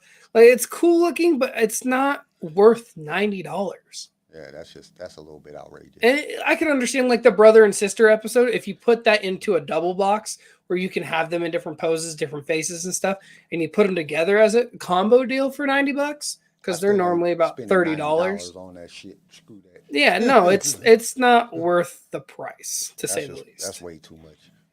That's outrageous. I can get on any other website and pay $90 and probably get 6 or 7 figures that I haven't been able to find in stores for months. And to me, that's probably buying it off a scalper and getting gouged, but not the point. That's all I've got for Hasbro. Only thing that I have is the actor that played Jar Jar Binks says he still gets death threats. Really? Oh, Ahmad jeez. Best still gets death He threats? gets That's death so threats sad. because I people like- hate Jar Dude, Jar so and much that they give him death threats. I understand hating Jar Jar, but you have to give props to that actor. How good of an actor are you to be able to play Jar Jar Binks? Like, I don't understand why people hate him. You got to give him props to play such a character as well as he did and as convincingly as he did. Like To the turn entire around time you're and watching, get hated Yeah. so bad that you get death Yeah, threats. but the entire time you're watching, not once are you thinking this is a guy pretending to be Jar Jar Binks. You're thinking this is this is an alien Jar Jar Binks who's an idiot. So he was Like, 25 when he was an amazing casted. actor. He was 25 years old when he was casted, and it still causes him problems at 48 years old. He's almost Sucks, dude. he's almost 50 and still getting death threats. Still getting death threats. Nah, props That's to just that guy. outrageous. That's Like, well, okay, insane acting. I ability. understand you not liking a character, but Jesus, what does that have to do with the actor himself? The actor didn't do nothing. He just played the part that he was asked to play. They said, okay, you're going to play this dude. Here goes your lines. Here go. You just follow what the director and the writers say. It's not his fault that he had to play Jar Jar. You know, that's just who he got. He Just got picked up. to do, He or picked up got, the role. You know, like that's just stupid. But and then there was one other thing that I had. Okay, I had one while you're looking. All right, go ahead. So Taron Egerton, he's the guy from Kingsman. He was in a podcast, in an interview. He talked about how he was actually really close to being the Han Solo from Solo. Really? Yeah, he was in the final round of auditions. He was in full costume. He'd met Chewie. He was on the Falcon. And then, like, the last round, he decided he didn't want to do it. Well, that's why and that was the thing. So it was him, Alden Ehrenreich, and Jamie Costa. I don't know if you guys know who Jamie Costa is. Yeah, I know who It was when old boy popped out, who you're talking about, Taylor, popped out and was like, nah, he didn't want to do it. It was between Jamie Costa and Alden Ehrenreich. I would have taken Jamie Costa because he looks like Harrison Ford and he can sound like Harrison Ford. Not gonna lie, he's a damn good actor. He's done a couple independent Han Solo things on YouTube and they're amazing. But I'm glad he didn't because now he's doing this Robin Williams documentary. And I think I don't know. In my own personal opinion, I really liked. I liked Solo. Now that we're past the whole debate thing, I liked Solo. I liked his version of Solo. I think the key takeaway though is he's a different version of Solo. I think Taron Egerton would have been a closer match to the Han Solo that we know, and so might have done a better job, but Han Solo was still good, and the guy who did play him played his own version really well, I think. so I have something. Pedro Pascal came out in an interview, 2 days ago? What's today? Yesterday, actually. He said, it says Pedro Pascal is worried that the Mandalorian story wouldn't be compelling to Star Wars fans. Dude, He's now just coming out going into season 3 talking about it, saying that it wouldn't resonate with fans, saying that just the unbearable weight and massive talent of the actors that he had to work with. He did not feel like his character would be compelling enough to draw the attention of fans. And the crazy thing is, like, The Mandalorian is like the best shit that they don't put out in a grit. Like, nobody complained. Like, I haven't ever heard anybody like, I don't like The Mandalorian. Like, I haven't heard one person say that. Like, I've heard a gang of people say they don't like the Book of Boba Fett, Kenobi. You know, I like Kenobi, but I didn't really care for the Book of Boba Fett. But I've never heard anybody sit back and say, I don't like The Mandalorian. I haven't heard not one person say that. So Like, they might say, oh, I didn't like this episode of The Mandalorian, or I didn't think this episode. But the overall series itself, I haven't heard one person that's ever said they don't like The Mandalorian. Like, The Mandalorian. I have more news. I'm so happy about this one. Oh shit, weird. I just defended Solo. Lawrence Kasdan talks ILM history and why he's ready to make Solo 2 happen. Yeah, but that doesn't, just because somebody wants to make Solo 2 does not mean that Disney's going to put the money He up to is do it. very close with Kathleen Kennedy. They have been longtime friends, and I can see him hold on. Let me have this for a second, and then you can blow it the hell up. let me ride this ship out, and then you can shoot me with the rocket or two. He's very close with Kathleen Kennedy. I'm pretty sure he can get her convinced. Whether or not it's greenlit officially or it actually happens is a whole nother argument. Would I love to see Solo 2? Yes. I would love to see Han Solo screw up that freaking run of Spice. I want to see how he gets that relationship where he's Jabba the Hutt's favorite human, like we've read in books. Jabba refers to him, you're my favorite human, Han. You're my boy, Han the Bookie. Like, come on. I want to see that. I'm game for that. And Lawrence Kasdan is a great writer. I will give him so much money to do this. I honestly didn't mind Solo. I think it's better than anything else Disney's done besides Rogue One and Mandalorian. So I would be fine with another one. It wasn't bad. It's a lot better than the sequels, and it's a lot better than. Well, and if you bring in Ron Howard and not try to go through 4 different directors before you get Ron Howard, and you have the direction, you're not going off of what other directors have already filmed and just trying to add to it and make it better and try to progress the story. Ron Howard already said he wouldn't do it. Ron Howard said he would not make it. Now we might be able to get Bryce Dallas Howard to make it. That would be cool. I'd like Bryce to do it. Bryce has got a great eye for stuff. Ron Howard's not going to do it. He already said he wasn't going to do it, but they're not going to do it because Disney I want lost Christian money Bale to direct a Revan movie. I want Christian Bale to direct. Not Christian Bale. Fuck, I'm sorry. I want Keanu Reeves to be in it, but I wouldn't mind Christian Bale directing Reeves something. in it. No, Christian. No, sorry, not Christian. Oh, I know who you're talking about. Christopher Nolan to direct it. But I'm sorry. Disney lost money on Solo. From what they said, they lost money on Solo, so that they're not ever going to do a number 2 because it just didn't do well enough in the box office. But I can see Kasdan getting this in a time frame where it's proper, and we're not combating with other movies where it's just we just saw Phase 6 of Marvel, right? It wouldn't. You can fit that into a proper time. Disney's not going to spend the money on it. Disney's spending money on making shit products first anyway. You might as well just give us Solo 2. They're not. But Disney's not going to spend the money. Actually, on Disney a turned character down. that's not created by them. I just got an inside thing. Disney turned down because they were talking about a Solo spin-off series. That would be cool. And they turned it down. So I doubt they're going to do a movie. I honestly, I don't think Disney wants to put money on a character that's not their own. They want their own characters. They want to, I wouldn't say erase the Star Wars brand, but rebrand the Star Wars brand. Yeah, I think I completely agree with that. I honestly, it wouldn't be a bad thing though, because Alden Ehrenreich his Han Solo is a Disney property. Yeah, but I Han agree, Solo but himself it's still is a Lucasfilm property, and they're steering away from. I've been saying this for months now. They're destroying They destroyed Luke. They destroyed Leia. They destroyed Boba Fett. Obi-Wan, they destroyed Obi-Wan. They're destroying the characters that are the fan favorite characters to rebrand their own characters. They want Mandalorian. They want Andor. They want. They want characters. It's the same thing with Marvel. They want, when you think of these characters, they want you to think of Disney, not, you know what I mean? Because when you think of Captain America, you think Marvel. You don't necessarily think Disney. That's why they're slowly phasing out all these old heroes from whatever genre in favor of new heroes that they can completely. Yeah, I mean the Spider-Man movies, they were done by Sony until we got a hold of Tom Holland's Spider-Man. Mm-hmm. And what did they do? They gave us a fan service movie so they can keep Tom Holland going, and gave us a fan service to shut the hell up. Yeah. Like, so I don't. It's a Disney thing. Yeah, I don't think that's going. Y'all ready for the quiz? We got Oh, you got quiz? quiz questions? Yes, I got quiz questions. I'm fucked. I got some good quiz questions. Yeah.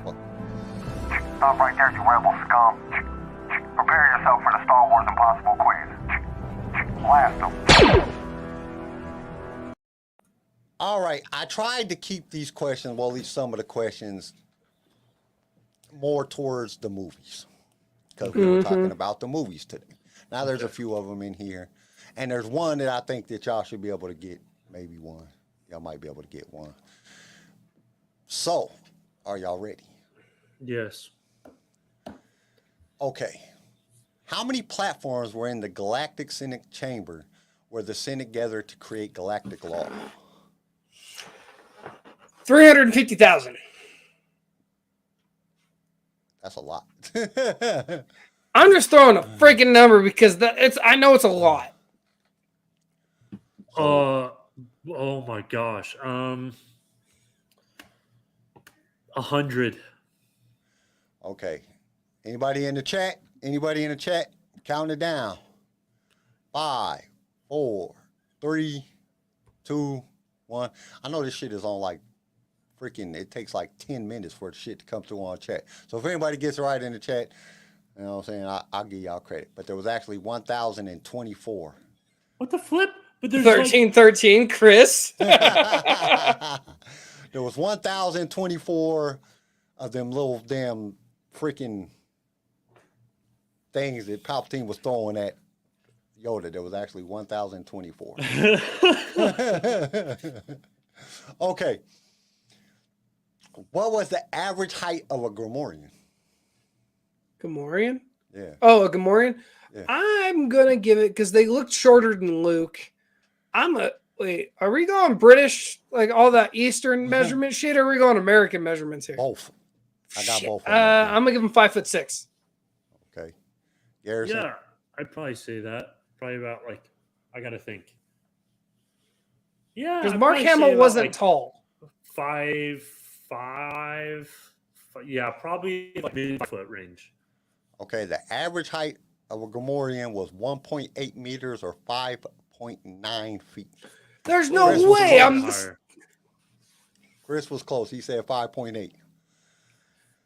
Okay, what was the droid that informed Obi-Wan, Yoda, and Organa that Padme was dying for no reason? It was a medical droid. Oh, wait, no, different. That's the one that was, that was the one that was delivering That was the the one baby. telling her to do the breathing exercise, Garrison. What was the one that came out and told them, we don't understand, but she's dying and we don't know why? I'm going to just call Dr. Gray. No, Dr. Gray. I don't know. It's the GH7 medical droid. Oh, I was close. Close. Okay. At the end of the Phantom Menace, Boss Nass holds up a glowing orb. What was the name of that orb? The orb of The what? Death Star. No. The Death Star. He was holding up the Death he's Star. I was thinking the end of episode 2 where he shows like if they find out our plans, but no, I'm sorry. The key to the city. The key to the series. The Dr. orb of Buzzkill. serenity?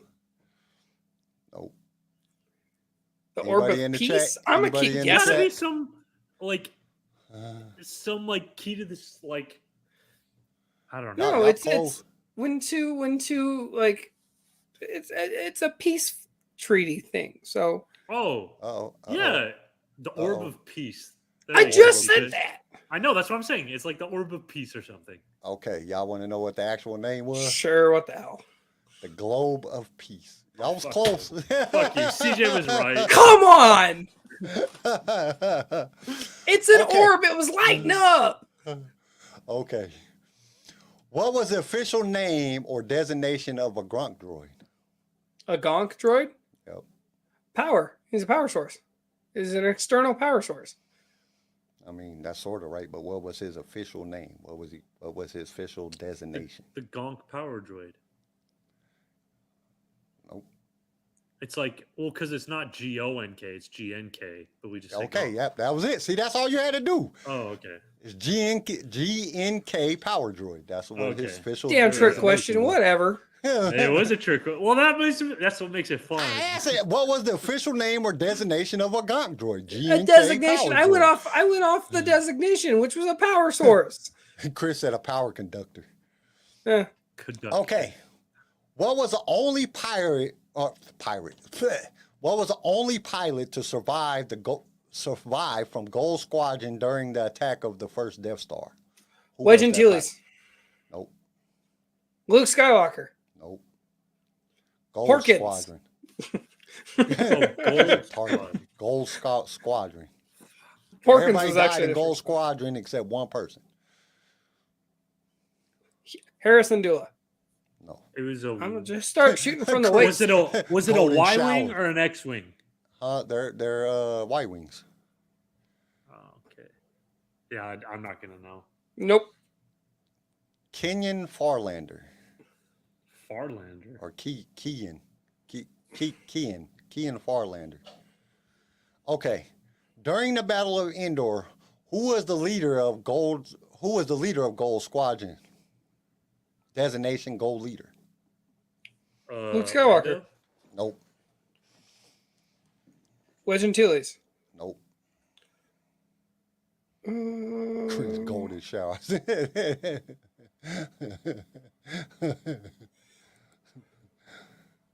It was Lando, wasn't it?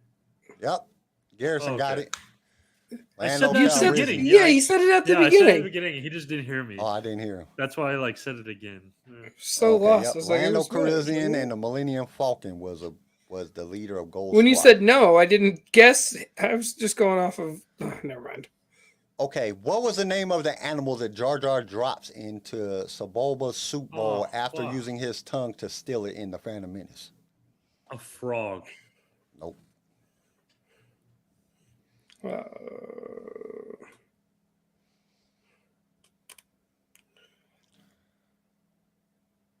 I can't think of anything.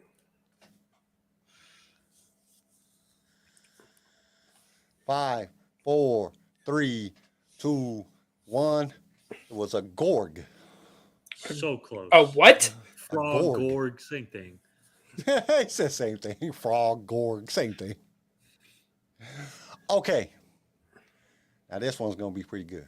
What was the name of the temple on Yavin's fourth moon that the rebels used as a base during the Battle of Yavin 4? Hold on. It says it in fuck. It says it in Battlefront, does it? Uh-huh. Base 1. The crazy thing, listen to the question. What was the name of the temple on Yavin's fourth moon that the rebels used for a base during the Battle of Yavin? Sith Temple 69. That's kind of close. Saucy? Yavin Temple. Saucy. No, it's the Masasi outpost, but what's the temple? You kind of don't know. close, I don't but know. you kind of close. It's actually called the Great Temple of Masasi, Oh. which happened to be the temple used by Exar Kun.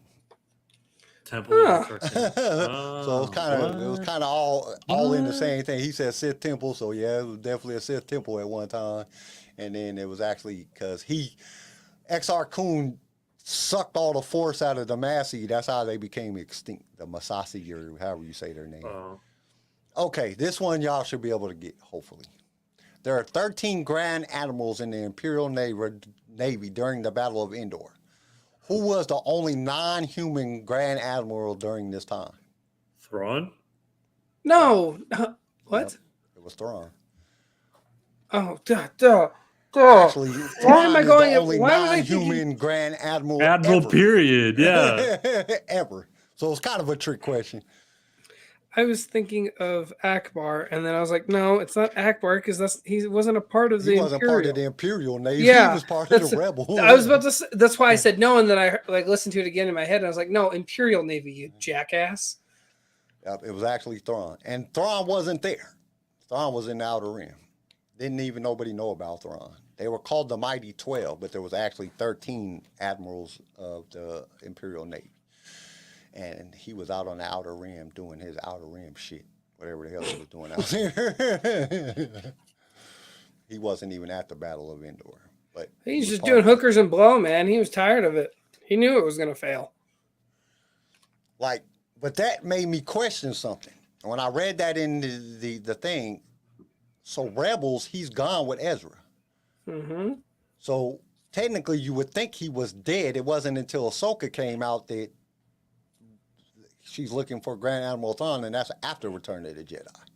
So it's like, all right, if she's looking for Thrawn, he wasn't dead, but technically he wasn't at the Battle of Endor because him and Ezra fucking them light speed whales sucked them out into space, and they should have been dead. So, like, is the encyclopedia wrong? Or is, because technically he wouldn't have been the only non-human Grand Admiral during that time because he was dead, if you go off of what Rebels said, because Rebels happened before New Hope. So, I don't know. It was kind of weird, but that's what it said. That's what it says in the actual Star Wars encyclopedia. So, you know, it should be right.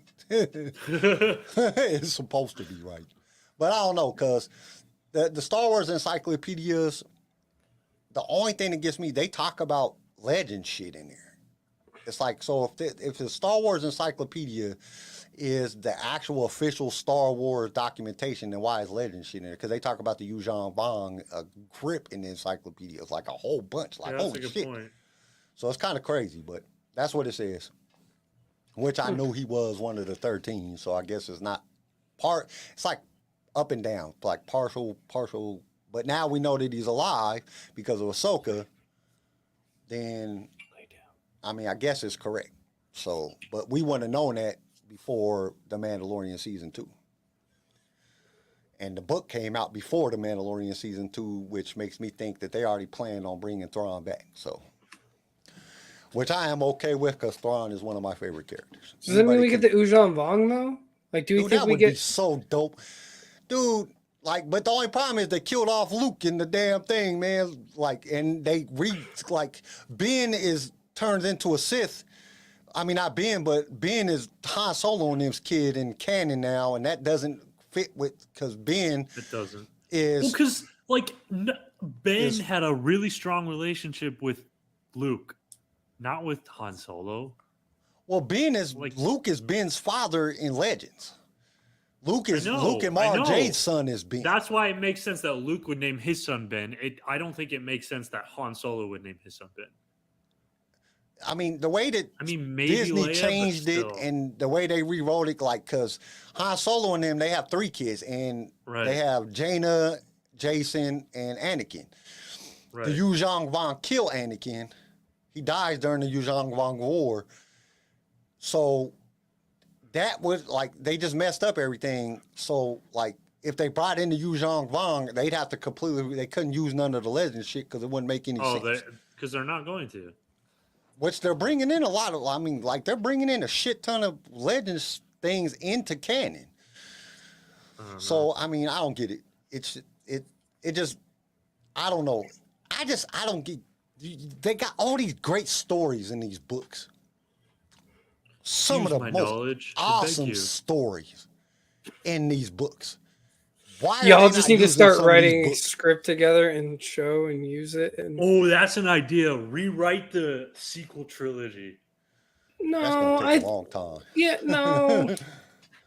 That's gonna have to be like one person tells their movie, next episode another person tells their movie, and then whoever lucks out and gets we the could- conclusion. The best Maybe thing, not a like, script, but I could write like So- a vague. I wrote a book back in the day, me and my ex-wife. We wrote a book. And it was kind of like People Under the Stairs type of idea type shit. It was kind of in like that genre of shit. And that shit was awesome. But what we used to do is I'd write a part and then I would give it to her. And then she would write off of what I wrote. And then I'd get her part and read her part and then write off of her part. And then we just kept going back and forth. And then we got a divorce. She burnt it. So, which was stupid because it was almost done. But that's the best way to write because then you feed off of the next person's idea. So, like, Garrison he starts writing, and then passes it off to me, and then I start writing it and pass it off to you. So you read my shit, you read his shit, and then my shit, and it gives you ideas. So you write. That's what writers do when they write books together. That's why a lot of times if you see dual writers in a book, their shit is awesome because they're feeding off of each other's ideas. And you can't go back and change it. Like, oh, this is stupid. This don't make no sense. You can't go back and change it. You just have to write off of their idea. So they write off of you. You write off of them, and you just keep passing it around, and you can write some dope shit. Like Last Shot, like the Han Solo book, Last Shot. That's a prime example. It was 3 stories that were coming off of each other. One guy would write a Lando part. Like it started off with Lando and Han running into each other with the main guy, and then the next person wrote the Lando side of the story, and then Han Solo side. Lando, Han Solo together. Lando, Han Solo together. All the way up until the end when it all just collided together. Well, remember It when was I great. told y'all that we should write down some stories. We should do like some fanfic stories, write them down, and then we could do them on the show. That's why I got that idea, because of the book that me and my ex-wife wrote. Because that shit was dope. That shit was one of the most freakiest, scariest, erotic, craziest, delusional freaking stories ever. Because she would write some old crazy ass shit, and then I'd have to read her shit. And then go in, and then I have to write off of what she wrote. So I'd have to like try to fill in this part, you know what I'm saying, or go off of what she wrote, and she'd write some old erotic, freaking crazy, fucking somebody in the eyeball type shit, and then I'd have to go in and try to write off of that after Jesus. and I'd have to try to write off of that, and that shit. Dude, you read like that shit was amazing. That was like one of the most amazing books that I have ever read. And I wrote it. And then when I went back and was reading it, I was like, holy shit. And then we ended up getting a divorce, and she burnt it with all my football cards and comic books and shit. She just threw all that shit in the bathtub and lit it all on fire, which is very depressing. And I don't like thinking about that came off pretty depressing. Chris, that sounds intriguing. Yeah, we could do that. We'd have to talk about it a little bit more, but I could see us doing that. Like I said, I already suggested it. Remember, Charlie was like, nah, that's going to be too difficult and blah, blah. I'm like, dude, it's not going to be that hard. Like, we could do it on the chat. Like, I'll just write down some crazy shit, put it on the chat, and then you could go in and just fill that shit in, and then the next person can go in, or whoever feels like writing at that time, just go in and just write off of whatever I wrote or whatever one of y'all wrote, and then I write off of that. It's not that difficult, and you'll be surprised at how fast that shit will be. Like, holy shit, we got like a whole book, you know what I'm saying, of some crazy ass shit going on. Because each one of us got our own personality and our own thought process on how things is written. So that shit, like, that's why it works so good. But I don't know, we'll have to do. I was thinking about doing like each one of us have to play a character. Like, we take a scene and we have to play a character and like try not to mess up, like memorize the lines. But then I was thinking, like, my brain doesn't work that good. I'm gonna lose every time. Y'all gonna remember all the shit. I'm gonna be like, But I thought about doing something like that. I thought that would have been fun. We could do something like that. Scene, or we could write our own damn scenes on like how we would have redid like a part of Star Wars. Like, we could rewrite like a part. So like, how could we rewrite Luke's death? Like, I already have that idea. See, I've been thinking about that shit forever. Put it in the chat, then the next person write on to the end of that, and the next person write on to the end of that, and we just keep going, and we write the whole ending scene. Let's do that. We're gonna do that. Oh, jeez. No, I wasn't really, Chris. I wasn't the one that was erotic. That was my ex-wife. She was writing some crazy shit. Like, Kyle will specialize in the erotic portion of the script. Mostly that wasn't even me. I was more of the stab the guy in the neck and cut his head off and flush his head down the toilet, and it was stuck. And then the lady came in, went to the bathroom, seen his face is right there. And the next thing you know, she was writing some shit about some guy fucking this woman in the eye socket. Like, what the hell is that? Wait, oh God, that's dark as shit. You know? Yeah, it was more like that. But I think we should do something like that. I think that would be fun. And then we could do something like that. Like, I don't know, I've been writing down ideas. Everybody been writing, and I've been keeping track of everybody's ideas in the. Anybody put an idea in the chat? I've been keeping track of those too, because y'all got some good ideas of some shit we could do. Dope. I'm trying to keep. We had a lot of good ideas in past episodes that we didn't keep track of, and then we're like, oh, what are we gonna do this Saturday show on? And now we're all trying to scramble at the last minute to come up with ideas. We had a lot of good ideas that we just never did. Like, damn, man, didn't nobody keep track of this shit? All right, everybody. I think that this show. That was a good episode. That was fun. I like that. Yeah, that was fun. That was hard. Well, it wasn't that hard for me. Really? Fuck you. I'm gone. Kind of fun for me to write down all that shit. I was here just I was just watching the movie, and every time something popped up, that shit was. But we're gonna do it again. We're gonna do it again, and we're gonna take them 3 movies off. So we have to do one of the other movies, so it's fair to everybody. Deal. So that way, that shit. Do we want to do that now so we know? We could. Are we doing that next week? I mean, we could do it at like every other week. Well, and that's another thing I wanted to bring up to everybody. So our 100th, this is episode 90. So we have our 100th episode coming up in, I think it's on September 3rd will be our 100th episode. Let me double check. And we're working on doing some different stuff. We're trying to get, how do I want to say this? I'm going to try to get some more character or I'm trying to get, oh wait, that ain't right. Today's the 30th. What the hell is today's date? Yeah, it's July 30th. So 1, 2, 3, 4, 5, 6, 7, 8, 9, 10. So actually it'll be the 1st of October. Oh, dang. Yeah, that's October. Yeah, that's the 1st of October. Will be our 30th episode. So I'm trying to. We got a little bit of time. No, that ain't right, because we got Wednesday's episodes. Yeah, so it's the 3rd. It's the 3rd. The 3rd of September will be our 30th episode, or our 100th episode. So I'm trying to get some of the people that I know to come on and do a show with us. It's hard to get people that are actors and shit because they don't want to talk about nothing. But we're trying to get some special guests. But also, on the 100th episode, y'all have to come up with the questions. Chris, Obi-Shawn, Star Wars team leader, everybody, we need you guys. Clint, everybody, y'all come up with the questions for us. Y'all come up with hard questions because we're always asking the questions. Y'all come up with the questions on the 100th episode. Y'all come up with the impossible quiz. Y'all try to stump us. I'm going to keep bringing this up every week so y'all remember, but y'all try to come up with the questions on the 100th episode. Then we're going to try to get some guest people on here. We're going to try to bring a lot of y'all in on that episode and get to talk with everybody and bring in a lot of some of our past guest episode people. We want to do a big celebration for a 100th episode. Think about doing some giveaway stuff and some different stuff. We're just going to work all that stuff out, and we'll be letting you guys know as we get closer to the date. Okay? So, Sweet. I think that's enough. We've been on here for 2.5 hours. I think that's enough for this. So, we will see you guys on Wednesday where we're going to talk some more Rebels because nothing new is coming out yet. So, we're going to keep on this Rebel train until we get all the way through Rebels. So, we will see you guys on Wednesday.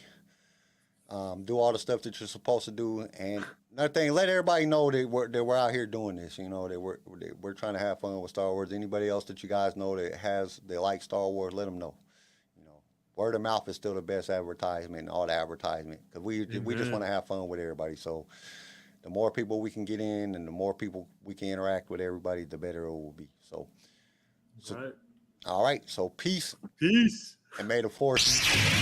Thank you for tuning in to LSR. If you've enjoyed the show, consider subscribing so you can be notified when new episodes are released. If you would like to be a guest on the show or just want to give us some feedback, feel free to email us. You can also reach out to us on all major social media platforms. LightSaber Radio is produced by PicFilm Media and is a Swaycast original, starring Kim Lanise, Garrison Turcott, CJ Elliott, and Kyle McDaniel. And don't forget to join us next time for more adventures in a galaxy far, far away.